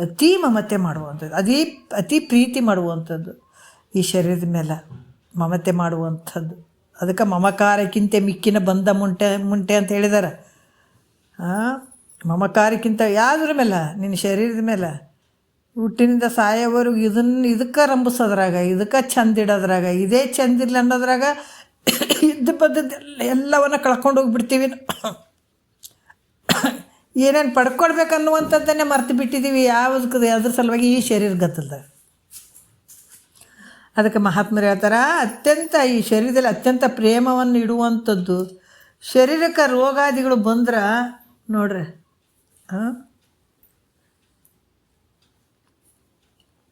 ಏನಾಗ್ತದೆ ಅನ್ನುವಂಥದ್ದು ಹೇಳ್ತಾರೆ. ಶರೀರಕ್ಕೆ ರೋಗಾದಿಗಳು ಬಂದರೂ ಕಷ್ಟ. ಶರೀರಕ್ಕೆ ಸಂಬಂಧಪಟ್ಟಂಥವು ಹೆಂಡತಿ ಮಕ್ಕಳು ಇವಕ್ಕೆ ಏನಾದರೂ ಆದರೂ ಕೂಡ ಭಾಳ ದುಃಖ ಆಗ್ತದೆ. ಅದಕ್ಕೆ ಶರೀರದಲ್ಲಿ ಪ್ರೇಮವನ್ನು ಅತಿ ಪ್ರೇಮ ಇಡುವಂಥದ್ದು ಇದು ಯೋಗ್ಯ ಅಲ್ಲ. ಅದಕ್ಕೆ ಒಂದೇ ವಿಚಾರ ಹೇಳ್ತಾರೆ ನಿಜಗಳು ಎಷ್ಟು ಚಂದ ಹೇಳ್ತಾರೆ. ತನುಭಾವವಳಿಯೇ ದುಃಖದ ಕೇಡು. ಶರೀರದ ಭಾವ ನೀನು ತೆಗೆದಾಕ್ಬಿಟ್ಟು ಅಂತಂದ್ರೆ ಶರೀರದ ರೋಗ ರುಜಿನಗಳು ಶರೀರದ ಎಲ್ಲ ಹೋಗ್ಬಿಡ್ತಾವ. ಶರೀರಕ್ಕೆ ಸಂಬಂಧಪಟ್ಟಂಥವ್ನು ಎಲ್ಲ ಹೋಗ್ಬಿಡ್ತಾವೆ. ಶರೀರ ನಾನಲ್ಲ ಅಂದಾಗ ಇದಕ್ಕೆ ಇನ್ನೇನು ಇರ್ತದೆ ಹೇಳ್ರಿ. ಅದಕ್ಕೆ ಇದನ್ನು ನಾವು ದೃಢ ಮಾಡ್ಕೊಳ್ಬೇಕಾಗಿದೆ. ಏನು ಅಪ್ಪ ಅಮ್ಮ ಇಷ್ಟೆಲ್ಲ ಜನ್ಮಾಂತರದ ಯಾವುದು ಸತ್ಯ ಸತ್ಯ ಸತ್ಯ ಅಂತ ಹೇಳ್ಕೊತ ನಂಬ್ಕೊಂಡು ಬಂದೀವಲ್ಲ, ಈಗ ಉಲ್ಟಾ ಆಗಬೇಕಾಗ್ಯದ. ಈಗ ಉಲ್ಟಾ ಆಗಿಬಿಟ್ಟಿದ್ದು. ನಾನಲ್ಲ, ಏನು ನಾನು ಅಂತ ಅಂದ್ಕೊಂಡು ಬಂದಿದ್ದು, ಇವಾಗ ನಾನಲ್ಲ ಅನ್ಬೇಕಾಗಿದೆ. ಅದಕ್ಕೆ ಇಷ್ಟು ಕಷ್ಟ ಆದದ್ದು. ಇದು ಭಾಳ ದೂರ ಅಲ್ಲ, ನಮ್ಮೊಳಗೆ ಐತಿ ನೋಡ್ರಿ. ಇದು ಅಜ್ಞಾನ ಬೇರೆ ಕಡೆ ಎಲ್ಲಿ ಹುಡುಕಿ ಮಾಡ್ಬೇಕನ್ನೋದು ಏನಿಲ್ಲ. ಏನಿಲ್ಲ, ನಮ್ಮೊಳಗೆ ನಾವು ಹುಡ್ಕೊಳ್ಬೇಕು. ಏನು ಇರದೇ ಇರುವಂಥದ್ದು ಆದ ಇರದೇ ಇರುವಂಥದ್ದು ನಂದು ಅಂತೇನು ಕುಂತದ್ದು ಈಗ ನಂದಲ್ಲ ಇದು ನಾನಲ್ಲ ಹಿಂಗೆ ಮಾಡ್ಬೇಕಾಗ್ಯದ. ಭಾಳ ಕಷ್ಟ. ಯಾಕಂದ್ರೆ ಮನಸ್ಸು ಹೊರಗಡೆ ಹೋಗಿ ಎಲ್ಲ ವಿಷಯಗಳಲ್ಲಿ ರುಚಿ ಕಂಡು ಅದು ಒಳಗೆ ಬರಲಾರ್ದಂಗೆ ಆಗಿಬಿಟ್ಟದಲ್ಲ. ಅದಕ್ಕೆ ಬಡ್ದು ಒಳಗೆ ತೊಗೊಂಡು ಇದು ನೀನಲ್ಲ ಅಂತ ಎಲ್ಲ ತಿಳ್ಕೊಂಡು ಇದು ಇರದೇ ಇರುವಂಥ ಸಾಮಾನುಗಳನ್ನು ಬಿಟ್ಟು ಬಿಡುವಂಥದ್ದು ಕೆಲಸ ನಡಿಬೇಕಾಗ್ಯದ. ಇಲ್ಲಿ ನಡೆದಾಗ ನಿನಗೆ ದೊಡ್ಡ ಆನಂದ ಐತೆ. ಅದಕ್ಕೆ ಇವೆಲ್ಲ ಆನಂದಕ್ಕೆ ಮುಚ್ಕೊಂಡು ಕುಂತಾವ ಇವೆಲ್ಲ. ಅದಕ್ಕೆ ಭಾಳಷ್ಟು ಅದ್ಭುತವಾಗಿ ಹೇಳ್ತಾರೆ ಅವರು. ಎಲ್ಲಿ ಅದಾರಪ್ಪ ಅಂದ್ರೆ, ಕಳ್ಳರದಾರವ್ವ ಸುಳ್ಳರದಾರವ್ವ 6 ಗುಣದವರು ಸೇರ್ಯಾರವ್ವ, ಎಲ್ಲರೂ ಕೂಡಿ ನನ್ನ ಎಳೆಯುವರವ್ವ ಗೆಳತಿ. ಎಷ್ಟು ಅದ್ಭುತವಾಗಿ ಹೇಳ್ತಾರೆ. ಹಾಗಾಗಿ ಇದರಿಂದ ಏನಾಗ್ತದೆ, ಈ ಶರೀರದಲ್ಲಿ ಭಾಳಷ್ಟು ಇದಕ್ಕೆ ಪ್ರೇಮ ಮಾಡುವಂಥದ್ದು ಯೋಗ್ಯ ಅಲ್ಲ. ಅದಕ್ಕೆ ಎಷ್ಟು ಇರಬೇಕಾಗಿತ್ತು ಇರಲಿ. ಈಗ ತತ್ವಜ್ಞಾನವನ್ನು ಪಡ್ಕೊಳ್ಬೇಕಾದಾಗ ನೋಡ್ರಿ, ಸನ್ಯಾಸಿಗಳಿಗೆ ಏನು ಹೇಳಿದರು ಅವರು, ದೊಡ್ಡ ಆಡಂಬರ ಜೀವನ ಮಾಡಂಗಿರಂಗಿಲ್ಲ. ಅವರು ಭಿಕ್ಷೆ ಬಿಡಬೇಕಾದ್ರೂ ಊಟನೇ ಭಿಕ್ಷೆ ಬಿಡಬೇಕು, ಅದನ್ನು ತಿನ್ನಬೇಕು ಅಷ್ಟೇ. ಮತ್ತು ರೊಕ್ಕ ಪಕ್ಕ ಅವ್ರು ಕೇಳಂಗಿಲ್ಲ, ಸನ್ಯಾಸಿಗಳು ಕೇಳಬಾರ್ದು. ಆಮೇಲೆ ಅವ್ರ ಊಟ ಏನು, ಅನ್ನ ಏನಾದರೂ ಬೆಣ್ಣೆ ತುಪ್ಪ, ಆಮೇಲೆ ಒಂದಿಷ್ಟು ಏನು ಮೊಸರು ಗಿಸರು ಕೊಟ್ರೆ ಒಂದು ಊಟಕ್ಕೇನ ಅವರೇನು ಯೋಗ್ಯವಾದಂಥ ವಸ್ತುಗಳನ್ನು ಊಟಕ್ಕೆ ಕೊಟ್ರೆ ಅದನ್ನು ತಿನ್ನಬೇಕು, ನೀರು ಕುಡಿಬೇಕು, ಸತತ ಏನು ಬ್ರಹ್ಮಚಿಂತನೆಯಲ್ಲೇ ಇರಬೇಕು. ಹೌದಲ್ಲ? ಏನಾದರೂ ಬೇಕೇನ್ರಿ ಅವರಿಗೇನು ಬೇಕಾಗಿಲ್ಲ. ಇಲ್ಲಿ ಕೂಡ ಶರೀರ ಹೆಂಗೆ ಬಂದದಪ್ಪ ಅಂತಂದ್ರೆ, ಇದು ನಿನ್ನ ಸಾಧನೆ ಮಾಡಿ ಸಂಸಾರದಾಗ ಇರು, ಹೆಂಡತಿ ಮಕ್ಕಳ ಜೊತೆ ಇರು, ರೊಕ್ಕ ರೂಪಾಯಿ ಜೊತೆ ಇರು, ಆದರೆ ನಿನ್ನ ಮನಸ್ಸಿನಲ್ಲಿ ಏನದ ಅದನ್ನು ಬಿಟ್ಕೋ, ನೀನು ತಿಳ್ಕೊ. ಇವು ನಾನಲ್ಲ, ಶರೀರನೇ ನಾನಲ್ಲ ಅಂದರೆ ಈ ವಸ್ತುಗಳು ನಾನಾಗ್ತೀನೇನು? ಅವು ಸುಮ್ಮ ತೋರಕತ್ತೇವ. ನನಗೆ ಸಂಪತ್ತು ಬಂದದ, ನನ್ನ ಹಾಳು ಮಾಡೋಕ್ಕೆ ಬಂದದಂತ ತಿಳ್ಕೊ. ಹೆಂಡತಿ ಮಕ್ಕಳ ಮೇಲೆ ಪ್ರೀತಿ ಹೋಗ್ಯದಂದ್ರೆ ನನ್ನ ಹಾಳು ಮಾಡೋದಕ್ಕೆ ಈ ಮನಸ್ಸು ಬರಕತ್ತದ ನನಗಂತ ತಿಳ್ಕೊ. ಅಲ್ಲ, ತಿಳ್ಕೊಂಡು ಬಿಡ್ಬೇಕೇನೋ, ಅವ್ರ ಮೇಲೆ ದ್ವೇಷ ಮಾಡಬೇಡ, ಸಂತೋಷದಿಂದ ಪ್ರೀತಿ ಮಾಡು. ಎಷ್ಟು ಮಾಡು? ಈ ಕತ್ತಿನ ಮೇಲೆ ಅಷ್ಟೇ ಮಾಡು, ಒಳಗೆ ಇಳಿಸ್ಕೋಬೇಡ. ಯಾಕಂದ್ರೆ ಅದು ಯಾವತ್ತಾದ್ರೂ ಒಂದು ಸಲ ಕೈ ಬಿಟ್ಟು ಹೋಗ್ತಾವೆ. ನೀನಾರ ಹೋಗ್ತಿದ್ದೆ, ಅವರ ಹೋಗ್ತೇವೆ, ಈ ಶರೀರ ನಿನ್ನ ಕೈ ಬಿಟ್ಟು ಹೋಗ್ತದೆ ಅಂದಾಗ ಇವೆಲ್ಲ ಸತ್ಯ ಇರ್ತಾವೇನೋ? ಏನಿಲ್ಲ. ಅದಕ್ಕೆ ಈ ರೀತಿ ತಿಳ್ಕೊಂಡು ಈ ಶರೀರಕ್ಕೆ ಇರುವ ಮಟ್ಟ ಏಟು ಇಟ್ಟು ಅನ್ನ ಹಾಕ್ಬೇಕಾದ್ರೆ ಹಾಕ್ಕೊಂಡಿರು. ಮತ್ತು ಅದರ ಮೇಲೆ ಭಾಳ ಜೀವ ಮಾಡಿ ಇದು ಚಂದ ಕಾಣ್ಬೇಕು, ಇದಕ್ಕೆ ಹಂಗೆ ತಿನ್ನಿಸ್ಬೇಕು, ಇದಕ್ಕೆ ಹಿಂಗೆ ತಿನ್ನಿಸ್ಬೇಕು. ನೀ ಹೆಂಗೆ ತಿನ್ನಿಸಿದ್ರೆ ನಿನ್ನ ಕೈಯಾಗ ಉಳಿಯಂಗಿಲ್ಲ, ಅದು ಪಾರಾಗಿ ಹೋಗ್ಬಿಡ್ತದೆ. ಏಳು ಚಂದ ಇರ್ಬೇಕಂದ್ರೂ ಕೂಡ ನಿನ್ನ ಬಾಲ್ಯ ಹೋಯ್ತು, ಯೌವನ ನಿನ್ನ ಕೈ ಜಾರಿತು, ಮುಪ್ಪು ಬಂತು, ಮತ್ತು ಮರಣಾವಸ್ಥೆಗೆ ಬರ್ತಿದ್ದಿ, ನೀ ಹಿಡ್ಕೊಂಡು ಕುಂತೇನು? ಇಲ್ಲ. ಅದು ಯಾವಾಗ ಹೋಗ್ಬೇಕಾಯ್ದು ಹೋಗ್ತದೆ, ಇರ್ಬೇಕಾಯ್ದು ಇರ್ತದೆ. ಅದಕ್ಕೇನು ಒಂದಿಟ್ಟು ಅನ್ನ ಪನ್ನ ಹಾಕ್ಕೊಂತಿರು, ದಿವ್ಸಕ್ಕೊಂದು ಸ್ವಲ್ಪ 1-2 ಹೊತ್ತು ಅದಕ್ಕೆ ಕೊಟ್ಟೆ ಅಂದ್ರೆ ಅದು ಬೆಳೀತದೆ ಅಷ್ಟೇ. ಯಾಕಂದ್ರೆ ನಿನ್ನ ಪ್ರಾರಬ್ಧ ಮತ್ತು ಪಾಪ ಪುಣ್ಯದೇನು ಸುಖ ದುಃಖ ಇರ್ತಾವಲ್ಲ, ಅದು ಅನುಭವಿಸ್ತಾನೆ ಉಳ್ಕೊಂಡಿರ್ತದೆ ಅಷ್ಟೇ. ಅದಕ್ಕೆ ಯಾಕಂತ ಪರಿ ಮಾಡುವಂಥದ್ದು ನೀನು ಭಾಳಷ್ಟು ಪ್ರೇಮ ಮಾಡಿದೆ ಅಂದ್ರೆ ಅದನ್ನು ನೀನು ಗಟ್ಟಿಯಾಗಿ ಇಟ್ಕೊಂಡಿರೋದ್ರೆ ಈ ಆನಂದ ಸಿಗಂಗಿಲ್ಲ ನಿನಗೆ. ಯಾಕೆ ಇಷ್ಟು ಕಿವಿ ಮಾತು ಹೇಳಕತ್ತಾರಂದ್ರೆ ನಮ್ಮ ಪುಣ್ಯ ರೀ, ಪುಣ್ಯ. ಯಾರು ಬುದ್ಧಿವಾದ ಹೇಳ್ತಾರೆ ಹೇಳ್ರಿ? ಹೇಳ್ತಾರಲ್ಲ, ನಕ್ಕು ಮಾತಾಡೋರು ಅದೇನು ಕೆಟ್ಟದ್ದು ಹೇಳ್ತಾರೆ, ಬೈದು ಮಾತಾಡೋರು ಬುದ್ಧಿ ಒಳ್ಳೆಯದನ್ನು ಹೇಳ್ತಾರೆ ಅಂತ ಆಡು ಭಾಷೆಯಲ್ಲಿ ಕೆಲವು ಸಲ ಹೇಳ್ತಾರಲ್ಲ. ಮಹಾತ್ಮರು ಯಾಕೆ ಹೇಳ್ತಾರೆ ಅಂದರೆ ಜೀವಾತ್ಮನಿಗೆ ಎಚ್ಚರ ಕೊಡ್ತಾರೆ. ಇದು ಯಾರಿಗೇನೋ ಹೆಣ್ಣಿಗೆ ಹೇಳ್ಯಾರಿ ಗಂಡಿಗೆ ಹೇಳ್ಯಾರಿ ಅನ್ನೋದು ಐತನ ಇದ್ರಾಗ? ಹೆಣ್ಣಲ್ಲ ಗಂಡಲ್ಲ, ಇರುವಂಥದ್ದು ಉಪಾಧಿ. ಇವೆಲ್ಲ ಉಪಾಧಿಯನ್ನು ತೆಗೆದಾಕಿ ಒಳಗಡೆ ಇರುವಂಥ ಆತ್ಮನಿಗೆ, ಯಾವುದು ಜೀವಾತ್ಮ, ಇದೇನು ಅಜ್ಞಾನದಲ್ಲಿ ಬಿದ್ದು ಹೊತ್ಕೊಂತ ಕುಂತಾನಲ್ಲ, ನಾನು ಸಣ್ಣ ಅವದೀನಿ, ನಾ ದೊಡ್ಡ ಅವದೀನಿ, ನಾ ಸಾಯ್ತೀನಿ, ನಾ ಊಟತೀನಿ, 1 2 ಇದು ಗದ್ಲಕ್ಕೆ ಬಿದ್ದದ್ದು. ಅದಕ್ಕೆ ನೋಡಪ್ಪ, ಶರೀರನೇ ನಾನು ಅಂತ ಅಂದ್ಕೊಳ್ಬೇಡಿ, ನೀನು ಅಲ್ಲಿದು. ಈ ರೀತಿ ಅದಕ್ಕೆ ಹೋಗೋವರೆಗೂ ಅದಕ್ಕೊಂದು ಚೂರು ಅನ್ನ ಹಾಕಿ ಅದನ್ನು ಸಾಯ್ತದೆ, ಅದನ್ನು ಸಾಯಂಗಿಲ್ಲ, ಬೇಕಾದಂಗೆ ಇರ್ತದೆ, ಅದು ಎಲ್ಲಿಗೆ ಹೋಗಂಗಿಲ್ಲ. ನೀನು ಪ್ರಾರಬ್ಧ ಮುಗಿಯೋವರೆಗೆ ಅದು ಸಾಯಂಗಿಲ್ಲ, ಜೀವ ದೇಹ ಹೋಗಂಗಿಲ್ಲ. ನೀ ಏಟು ಹೋಗ್ಬೇಕಂದ್ರೂ ಹೋಗಂಗಿಲ್ಲ, ನೀನು ಪ್ರಾರಬ್ಧ ಮುಗಿದ ಮೇಲೆ ಹೋಗ್ತದೆ ಅದು. ಅದಕ್ಕೆ ಅದ್ರ ಮೇಲೆ ಭಾಳ ಪ್ರೀತಿ ಇಡಬೇಡ. ಪ್ರೀತಿ ಎಲ್ಲಿಡು? ನೋಡ್ರಿ, ಏನು ನೀ ತಿಳ್ಕೊಬೇಕಾಗ್ಯದಲ್ಲ ಅದನ್ನು ಸಾಧನೆ ಮಾಡ್ಕೊ. ಏನು ಪಡ್ಕೊಳ್ಬೇಕಾಗ್ಯದ ಅದನ್ನು ಪಡ್ಕೊ ಈ ಶರೀರದಿಂದ. ಆದ್ರೆ ಇದ್ರ ಮೇಲೆ ಅಷ್ಟು, ಯಾಕಂದ್ರೆ ನೀನು ಏನು ಮಾಡಿದ್ರು ಕೂಡ ಅದು ಸಿಗಂಗಿಲ್ಲ. ಅದ್ರ ಮೇಲೆ ಭಾಳ ಪ್ರೇಮ ಇಟ್ಟದ್ರೆ ಅಷ್ಟೇ, ಎಷ್ಟು ಪ್ರೇಮ ಇಟ್ಟಿರ್ತೀವಿ ಅಷ್ಟು ದುಃಖ ಐತೆ ನಿನಗೆ. ಅದು ಎಷ್ಟು ಬಿಟ್ಕೊಳ್ತಿದ್ದೆ ಅಷ್ಟು ಸುಖ ಐತೆ. ಇಷ್ಟೇ ಸುಖದ ಹಿಡ್ತಾ ನಾವು ತಿಳ್ಕೊಬೇಕು ಮೊದಲು. ಸುಖ ಅಂದರೆ ಎಲ್ಲೈತಿ? ಶರೀರ ನಾನು ಅಂತ ಅದ್ರ ಮೇಲೆ ಭಾಳ ಪ್ರೀತಿ ಮಾಡಿ ರೋಗ ರುಜಿನಗಳು ಬಂದ್ರೆ ನಮಗೆ ದುಃಖ ಆಗ್ತದೆ. ಯಾಕಂದ್ರೆ ನಾವು ಭಾಳ ಪ್ರೇಮ ಮಾಡಕತ್ತೀವಿ, ಪ್ರೀತಿ ಮಾಡಕತ್ತೀವಿ. ಅದಕ್ಕೆ ಪ್ರೀತಿ ಮಾಡೋದು ಬೇಡ, ಇದು ಎಂದಾದ್ರೂ ಹೋಗೋದು ಬಿಡು ಅಂತೇಳಿ ನೀನು ತಿಳ್ಕೊಂಡೆ ಅಂದ್ರೆ ನೀವು ಬಿಟ್ಟು ಎಷ್ಟು ಬಿಡ್ತಿದ್ದೆ ಅಷ್ಟು ಸುಖ ಇರ್ತಿದೆ, ಎಷ್ಟು ಹಿಡ್ಕೊತ ಎಷ್ಟು ದುಃಖ ಆಗ್ತದೆ. ಅದಕ್ಕೆ ಬಿಟ್ಕೊಳಪ್ಪ ಅಂತ ಮಹಾತ್ಮರು ಒಂದು ಕಿವಿ ಮಾತುಗಳು ಹೇಳುವಂಥದ್ದಿದು. ಮತ್ತು ಸಂಸ್ಕೃತಿಯ ಸಂಭ್ರಮ ಅಂತ ಹೇಳ್ತಾರೆ. ಸಂಸ್ಕೃತಿಯ ಸಂಭ್ರಮ ಅಂದ್ರೆ ಈ ಸಂಸಾರದ ಸಡಗರ ಇರುವಂಥದ್ದು, ದೇಹದಲ್ಲಿ ಅತಿ ಮಮತೆ ಉಳ್ಳಂಥವನಾಗಿ. ಹೆಂಗೆ ಸಂಸಾರದ ಒಂದು ಸಡಗರ, ದೇಹದಲ್ಲಿ ಭಾಳಷ್ಟು ಮಮತೆ ಉಳ್ಳಂಥವನಾಗಿ, ನನಗೆ ಹೆಂಡತಿ ಮಕ್ಕಳು ಭಾಳಷ್ಟು ಹೇಳ್ತಾರೆ. ನನ್ನ ಮಕ್ಕಳು ಬಂದ್ರೆ ನನಗೆ ಹಬ್ಬರಿ ಅಂತೀವಿ. ಎಷ್ಟು ಚಂದ ಮನೆ ತುಂಬ್ಯದು ಹಂಗೆ ಅಂದ್ಕೊಳ್ಳೋದು ತಪ್ಪಲ್ಲ ಅನ್ನಲಿ. ಆದ್ರೆ ಈ ದೇಹದಲ್ಲಿಯೂ ಅತಿ ಮಮತೆ, ಸಂಸಾರದಲ್ಲಿ ಅತಿ ಪ್ರೇಮ ಇಡುವಂಥದ್ದು ಬರೀ ಇದೇ ಸಡಗರದಲ್ಲಿರುವಂಥ ಮನಸ್ಸು.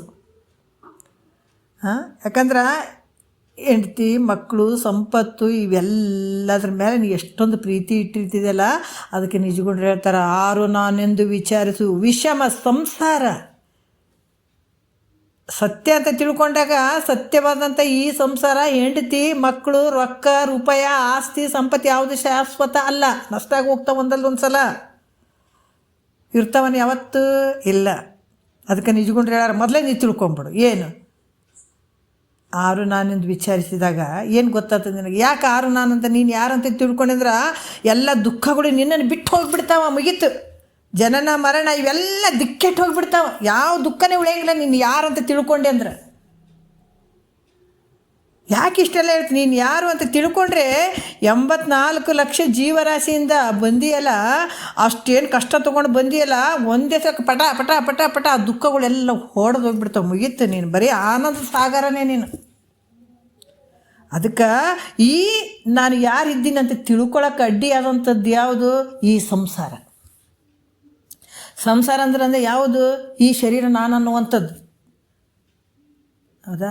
ಶರೀರ ನಾನು ಅಂತಂದಾಗ ಅಲ್ಲಿ ಜನನ ಮರಣ ದುಃಖದ್ದಾಗ್ತದೆ, ಹೆಂಡತಿ ಮಕ್ಕಳು ಶರೀರಕ್ಕೆ ಸಂಬಂಧಪಟ್ಟು ದುಃಖದ್ದಾಗ್ತದೆ, ಈ ಜಗತ್ತು ನಂದನ್ನು, ಈ ಜಗತ್ತು ಸತ್ಯ ಅನ್ನುವಂಥದ್ದು ಬರ್ತದೆ, ಇಲ್ಲಿ ವ್ಯವಹಾರ ಸತ್ಯ ಅಂತ ನಡ್ಸ್ಕೊಂಡು ಹೋಗ್ತಿದ್ದಿ, ಮತ್ತು ನರಕಕ್ಕೆ ಹೋಗ್ತಿದ್ದಿ. ಇಷ್ಟೆಲ್ಲ ನಡೀತಾವೆ. ಅದಕ್ಕೆ ಮೊದಲೇ ನೀವು ಫಸ್ಟ್ ತಿಳ್ಕೊಂಬಿಡು, ಸಂಸಾರ ಮಾಡು, ಎಲ್ಲಿ ಬಿಟ್ಟು ಹೋಗಿ ಸನ್ಯಾಸಿಯಾಗು, ಅದು ಮಾಡಿ ಇದು ಸಾಧನೆ ಏನು ಹೇಳಿಲ್ಲ. ಈಗ ನೀವು ಮಾಡುವಂಥದ್ದೇ ದೊಡ್ಡ ಸಾಧನೆ. ಈಗೇನು ಬಿಟ್ಟಿಗೆ ಹಂಗೆ ಮಾಡ್ಬೇಕೇನ್ರಿ, ತಪಾಸ್ ಮಾಡ್ಬೇಕೇನ್ರಿ, ಒಂಟಿಗಾಲಿನ ಮೇಲೆ ನಿಂದಿರ್ಬೇಕೇನ್ರಿ, ಹಠ ಯೋಗ ಮಾಡ್ಬೇಕೇನ್ರಿ, ಎಲ್ಲೇನೋ ಹೋಗಿ ಮುಳುಗ್ಬೇಕೇನ್ರಿ? ಏನು ಮುಳುಗೋದಿಲ್ಲ, ಏನಿಲ್ಲ. ಏನಿಲ್ಲ, ಗುರುವಾಕ್ಯವನ್ನು ಕೇಳ್ತಾ ಇದ್ದೀವಿ. ಈ ಶರೀರವನ್ನು ಶರೀರ ಜೊತೆ ಮನಸ್ಸಿಟ್ಕೊಂಡು ಕುಂದ್ರಿಸೋದು ಕೂಡ ಒಂದು ತಪಸ್ಸು. ಇದು ಒಂದು ಸಾಧನೆ, ದೊಡ್ಡ ಸಾಧನೆ. ಇದು ಇವೇನು ವಿಚಾರಗಳನ್ನು ಕಿವಿಗೆ ಹಾಕೊಳ್ಳಿ, ಇದು ಸಾಮಾನ್ಯ ಅಲ್ಲ, ಇದು ದೊಡ್ಡ ಸಾಧನೆ. ಇದು ಇಲ್ಲರಿ, ಅವ್ರು ದೊಡ್ಡ ಸಾಧನೆ ಮಾಡ್ತಾರೆ ರೀ, ಅವರು ಹಂಗೇನಿಲ್ಲ. ನೀವು ದೊಡ್ಡ ಸಾಧನೆ ಮಾಡ್ತೀವಿ ಅಂತಿದ್ರು ಗುರುಗಳು. ನೀವೇನು ಕೇಳೋಕತ್ತಿರಲಿಲ್ಲ, ಸಾಮಾನ್ಯ ಸಾಧನೆ ಅಲ್ಲ, ಇದು ದೊಡ್ಡ ಸಾಧನೆ. ಇದು ಅದಕ್ಕೆ ಮಹಾತ್ಮರು ಹೇಳ್ತಾರೆ, ಆರು ನಾನೆಂದು ವಿಚಾರಿಸು. ಇದು ವಿಚಾರ ಮಾಡಬೇಕಾದಾಗ ನೀ ತಿಳ್ಕೊ, ಫಸ್ಟ್ ತಿಳ್ಕೊ. ಏನು? ಈ ಸಂಸಾರ ವಿಷಮ ಅಂದ್ರೆ ಒಂದು ಟೈಮ್ನಲ್ಲಿ ಇದ್ದಂಗೆ ಇನ್ನೊಂದು ಟೈಮ್ ಇರೋಂಗಿಲ್ಲ. ನಾವು ಮೊದಲು ಹಂಗಿದ್ದೀವಿ ರೀ, ಈಗ ಹಿಂಗೆ ಇದ್ದೀವ್ರಿ ಅಂತ ಐತೇನಿಲ್ಲಿ? ಇಲ್ಲ, ಮೊದಲು ಭಾಳ ಚಂದ ಇದ್ದೀವಿ ರೀ, ಈಗ ನೋಡ್ರಿ ಹಿಂಗೆ ಅಂತೀವಿ. ಈಗ ಭಾಳ ಚಂದ ಇದೀವಿ ರೀ, ಮೊದಲು ಭಾಳ ಚಂದ ಇರಲಿಲ್ಲ ರೀ ಅಂತೀವಿ. ಇದು ಒಂದೇ ಥರ ಅದನ್ನು ಸಂಸಾರ. ಭಿನ್ನ ಅದು, ಬೇರೆ ಬೇರೆ ಬೇರೆ ಥರ ಆಗ್ತಾವೆ, ಮತ್ತು ಮುಂದೆ ಬೇರೆ ಬೇರೆನೇ ಆಗ್ತಾವೆ. ಅದಕ್ಕೆ ನೀನು ಅದನ್ನು ಗಟ್ಟಿ ಹಿಡಿಯಕ್ಕೆ ಕೊಡಬೇಡ, ಅದು ಸತ್ಯ ಅಂತ ಅನ್ಕೋಬೇಡ. ಇವತ್ತು ನಮ್ಮ ಜೊತೆ ಇರ್ತಾರೆ, ಇನ್ನೊಂದು ತಾಸ್ನಾಗ ಇರೋಂಗಿಲ್ಲ. ಏನೋ ಇರ್ತಾವೆ, ಇನ್ನೊಂದು ತಾಸ್ನಾಗ ನಷ್ಟ ಆಗೋಗಿರ್ತಾವೆ. ಮತ್ತು ಅದನ್ನು ಗುತ್ತಿಗಿಡ್ಕೊಂಡು ನೀನು ಯಾಕಂತ ಪರಿ ಕಷ್ಟಪಟ್ಟು ದುಃಖ ಆಗ್ತದೆ ನಿನ್ನ ಮನಸ್ಸಿನಲ್ಲಿ. ಅದರಿಂದ ಅನಂತ ದುಃಖಗಳು ಅದಾವೆ ನಿನಗಂತ ಹೇಳ್ತಾರೆ. ಒಂದು ದುಃಖ ಅಲ್ಲ, ಭಾಳ ದುಃಖ ಶುರುವಾಗಿಬಿಡ್ತದೆ. ಅದಕ್ಕೆ ನೀವು ಫಸ್ಟ್ ತಿಳ್ಕೊ. ಮಹಾತ್ಮರು ಒಂದು ಹಿಡ್ತಾ ಹೇಳ್ತಾರೆ, ಇದು ಕನಸಿದ್ದಂಗೆ ಐತಿ. ನೀ ಏನು ಮಾಡ್ತೀನಿ? ಹೆಂಡ್ತಿ ಮಕ್ಳು ಅದಾರ, ರೊಕ್ಕ ರೂಪಾಯಿ ಅದ, ಈ ಶರೀರ ತೋರಾಕತ್ತದ, ಈ ರೋಗ ರುಜಿನಗಳು ಬರಾಕತ್ಯಾವ, ನಾ ಸಾಯ್ತೀನಿ, ನಾ ಉಡ್ತೀನಿ, ಇದೆಲ್ಲ ಏನು ದೊಡ್ಡ ಸಂಸಾರ ಐತಲ್ಲ, ಇದು ಕನಸು. ತಿಳ್ಕೊಂಬಿಡು. ಮತ್ತು ನಮ್ಗೆ ಅನಿಸವಲ್ದ್ರೆ ಕನಸು. ಕನಸೇ ನಮ್ಗೆ ಗೊತ್ತಾಗ್ತಾ ಇಲ್ಲ, ಇದು ಕನಸು ಅಂತ ಅನ್ನಿಸ್ತಾ ಇಲ್ಲ ಅಂತ ಅನ್ನೋದಕ್ಕಾಗಿ ಇದು ಕನಸು, ಸಂಸಾರ ಮಾಡುವಂಥದ್ದೇ ಕನಸು. ಆದ್ರೆ ಈ ಸಂಸಾರ ಮಾಡುವಂಥದ್ದೇ ಕನಸು ಅಂತ ನಮ್ಗೆ ಅರ್ಥ ಆಗಬೇಕಾದ್ರೆ ನಾವು ದಿನ ಗುರುವಾಕ್ಯವನ್ನು ಶ್ರವಣ ಮಾಡಬೇಕು. ಯಾವಾಗ ಶ್ರವಣ ಮನನ ನಿಧಿಧ್ಯಾಸನ ಮಾಡ್ತಾ ಹೋಗ್ತೀವಿ, ಆವಾಗ ಈ ಸಂಸಾರ, ಈ ಶರೀರ, ಈ ಜನನ ಮರಣ, ಈ ಹೆಂಡತಿ ಮಕ್ಕಳು, ರೊಕ್ಕ ರೂಪಾಯಿ, ನಾವು ಹುಟ್ಟುವಂಥದ್ದು ಸಾಯುವಂಥ ಇವೆಲ್ಲ ಸುಳ್ಳಾಗ್ತಾವೆ. ಆವಾಗ ಸುಳ್ಳಾಗ್ತವೆ. ಫಸ್ಟಿಗೆ ಇದು ಆಗವಲ್ದ್ರಿ ಅಂದ್ರೆ ಆಗಂಗಿಲ್ಲ. ಇದು ಆಗಕ್ಕೆ ಏನಂತ ತಿಳ್ಕೊಂಡಿದ್ದು, ಇದಕ್ಕೆ ಸಾಧನೆ ಬೇಕು. ಈ ಸಾಧನೆ ಬೇಕಂದ್ರೆ ಈ ಕುಂತು ಕೇಳಕತ್ತೀವಲ್ಲ, ಇದು ದೊಡ್ಡ ಸಾಧನೆ. ಇದು ಯಾಕೆ ಕೇಳಕತ್ತೀವಿ ಅಂದ್ರೆ, ನಮ್ಮಪ್ಪ ನಮ್ಮವ್ವ ಈ ಜಗತ್ತು ಸತ್ಯ ಅದ, ನಿಮ್ಮ ಮದುವೆ ಆಗಪ್ಪ, 4 ಮಕ್ಕಳು ಮಾಡ್ಕೊಳಪ್ಪ, ದೊಡ್ಡ ಸಂಸಾರ ಮಾಡಪ್ಪ ಅಂತ ಏನು ಗಟ್ಟಿ ಸತ್ಯ ಅಂತ ಹೇಳಿ ನಮ್ಮ ತಲೆಗೆ ತುಂಬಿಬಿಟ್ರೆ ನೋಡಿ. ಈ ಒಂದೇ ಜನ್ಮ ಅಲ್ಲ, ಈ ತಾಯಿ ತಂದೆ ಅಲ್ಲ, ಜನ್ಮಾಂತರ ತಲೆಗೆ ತುಂಬಿದಂಥ ತಾಯಿ ತಂದಿದ್ರು ಭಾಳ ಜನ ಅದರ. ಈ ಗಟ್ಟಿ ಆಗ್ಯದಲ್ಲ, ಈ ಜಗತ್ತು ಸುಳ್ಳೈತೆ, ತೋರುವಂಥ ಸುಳ್ಳೈತೆ, ನನ್ನ ಶರೀರ ಸುಳ್ಳೈತೆ ಅಂತ ಇದನ್ನು ತಿಳ್ಕೊಳ್ಳೋದಕ್ಕೆ ಇದು ಸಾಧನೆ ಮಾಡಬೇಕಾಗ್ಯದ. ಈಗ ಇದು ಯಾವಾಗ ಸುಳ್ಳು, ಆ ವಿಷಮ ಸಂಸಾರ ಇದು ಕನಸು ಅಂತ ತಿಳ್ಕೊ. ಆರು ನಾನೆಂದು ವಿಚಾರಿಸು, ವಿಷಮ ಸಂಸಾರ ಇದು ಕನಸೆಂದು ಅರಿ, ಮಾರಮರ್ದನ ಶಂಭುಲಿಂಗವನ್ನು ಒಲಿಸಿ ಗಂಭೀರ ಸುಖದೊಳಿರಿಂದ ಅರ್ಪುವ. ಆವಾಗ ದೇವ್ರು ನಿನಗೆ ಸಿಗ್ತಾನ, ಪರಮಾತ್ಮ ಸಿಗ್ತಾನೆ. ಅವಾಗ ಯಾವಾಗ ಇವೆಲ್ಲವುಗಳಿಂದ ನೀನು ದೂರ ಆಗ್ತಿದ್ದಿ, ಈ ಕನಸು, ಈ ಸಂಸಾರ ಅನ್ನುವಂಥದ್ದು ಸತ್ಯ ಅಲ್ಲಪ್ಪ, ಇದು ಮಿಥ್ಯೆ ಆದಂತ ನಿನಗೆ ಯಾವಾಗ ದೃಢ ಆಗ್ತದೆ, ಆವಾಗ ನಿನಗೆ ಭಗವಂತನ ಸಾಕ್ಷಾತ್ಕಾರ ಆಗ್ತದೆ, ಮುಕ್ತಿ ಆಗ್ತದೆ, ಆನಂದ ಆಗ್ತದೆ. ಅಲ್ಲಿ ತಾನೇ ನೀನು ಅಲ್ಲಿ ಮುಟ್ಟಕ್ಕೆ ಸಾಧ್ಯ ಇಲ್ಲ. ಬೇಕಾದಷ್ಟು ಹೊರಗೆ ತಿರುಗಾಡು, ಯಾವ ಜನ್ಮಕ್ಕೂ ನಿನಗೆ ಆನಂದ ಆಗಂಗಿಲ್ಲ. ಹಿಂಗೆ ತಿಳ್ಕೊಂಡಾಗೆ ನೀನು ಅಲ್ಲಿಗೆ ಮುಕ್ತಿ ಅನ್ನುವಂಥದ್ದು ಆಗ್ತದೆ. ಆ ರೀತಿ ಮಾಡಬೇಕಾಗ್ತದೆ ಅನ್ನುವಂಥ ವಿಚಾರಗಳನ್ನು ಭಾಳ ಹೇಳ್ತಾರೆ ಅದ್ಭುತವಾಗಿ. ಇದನ್ನು ಇಟ್ಕೊಂಡು ನಾವು ಮಾತಾಡೋಣ. ನಾವು ಒಂದೆರಡು ಮಾತು ಗುರುಗಳ ಪಾದಕ್ಕೆ ಅರ್ಪಿಸಿ ಹರ ಓಮ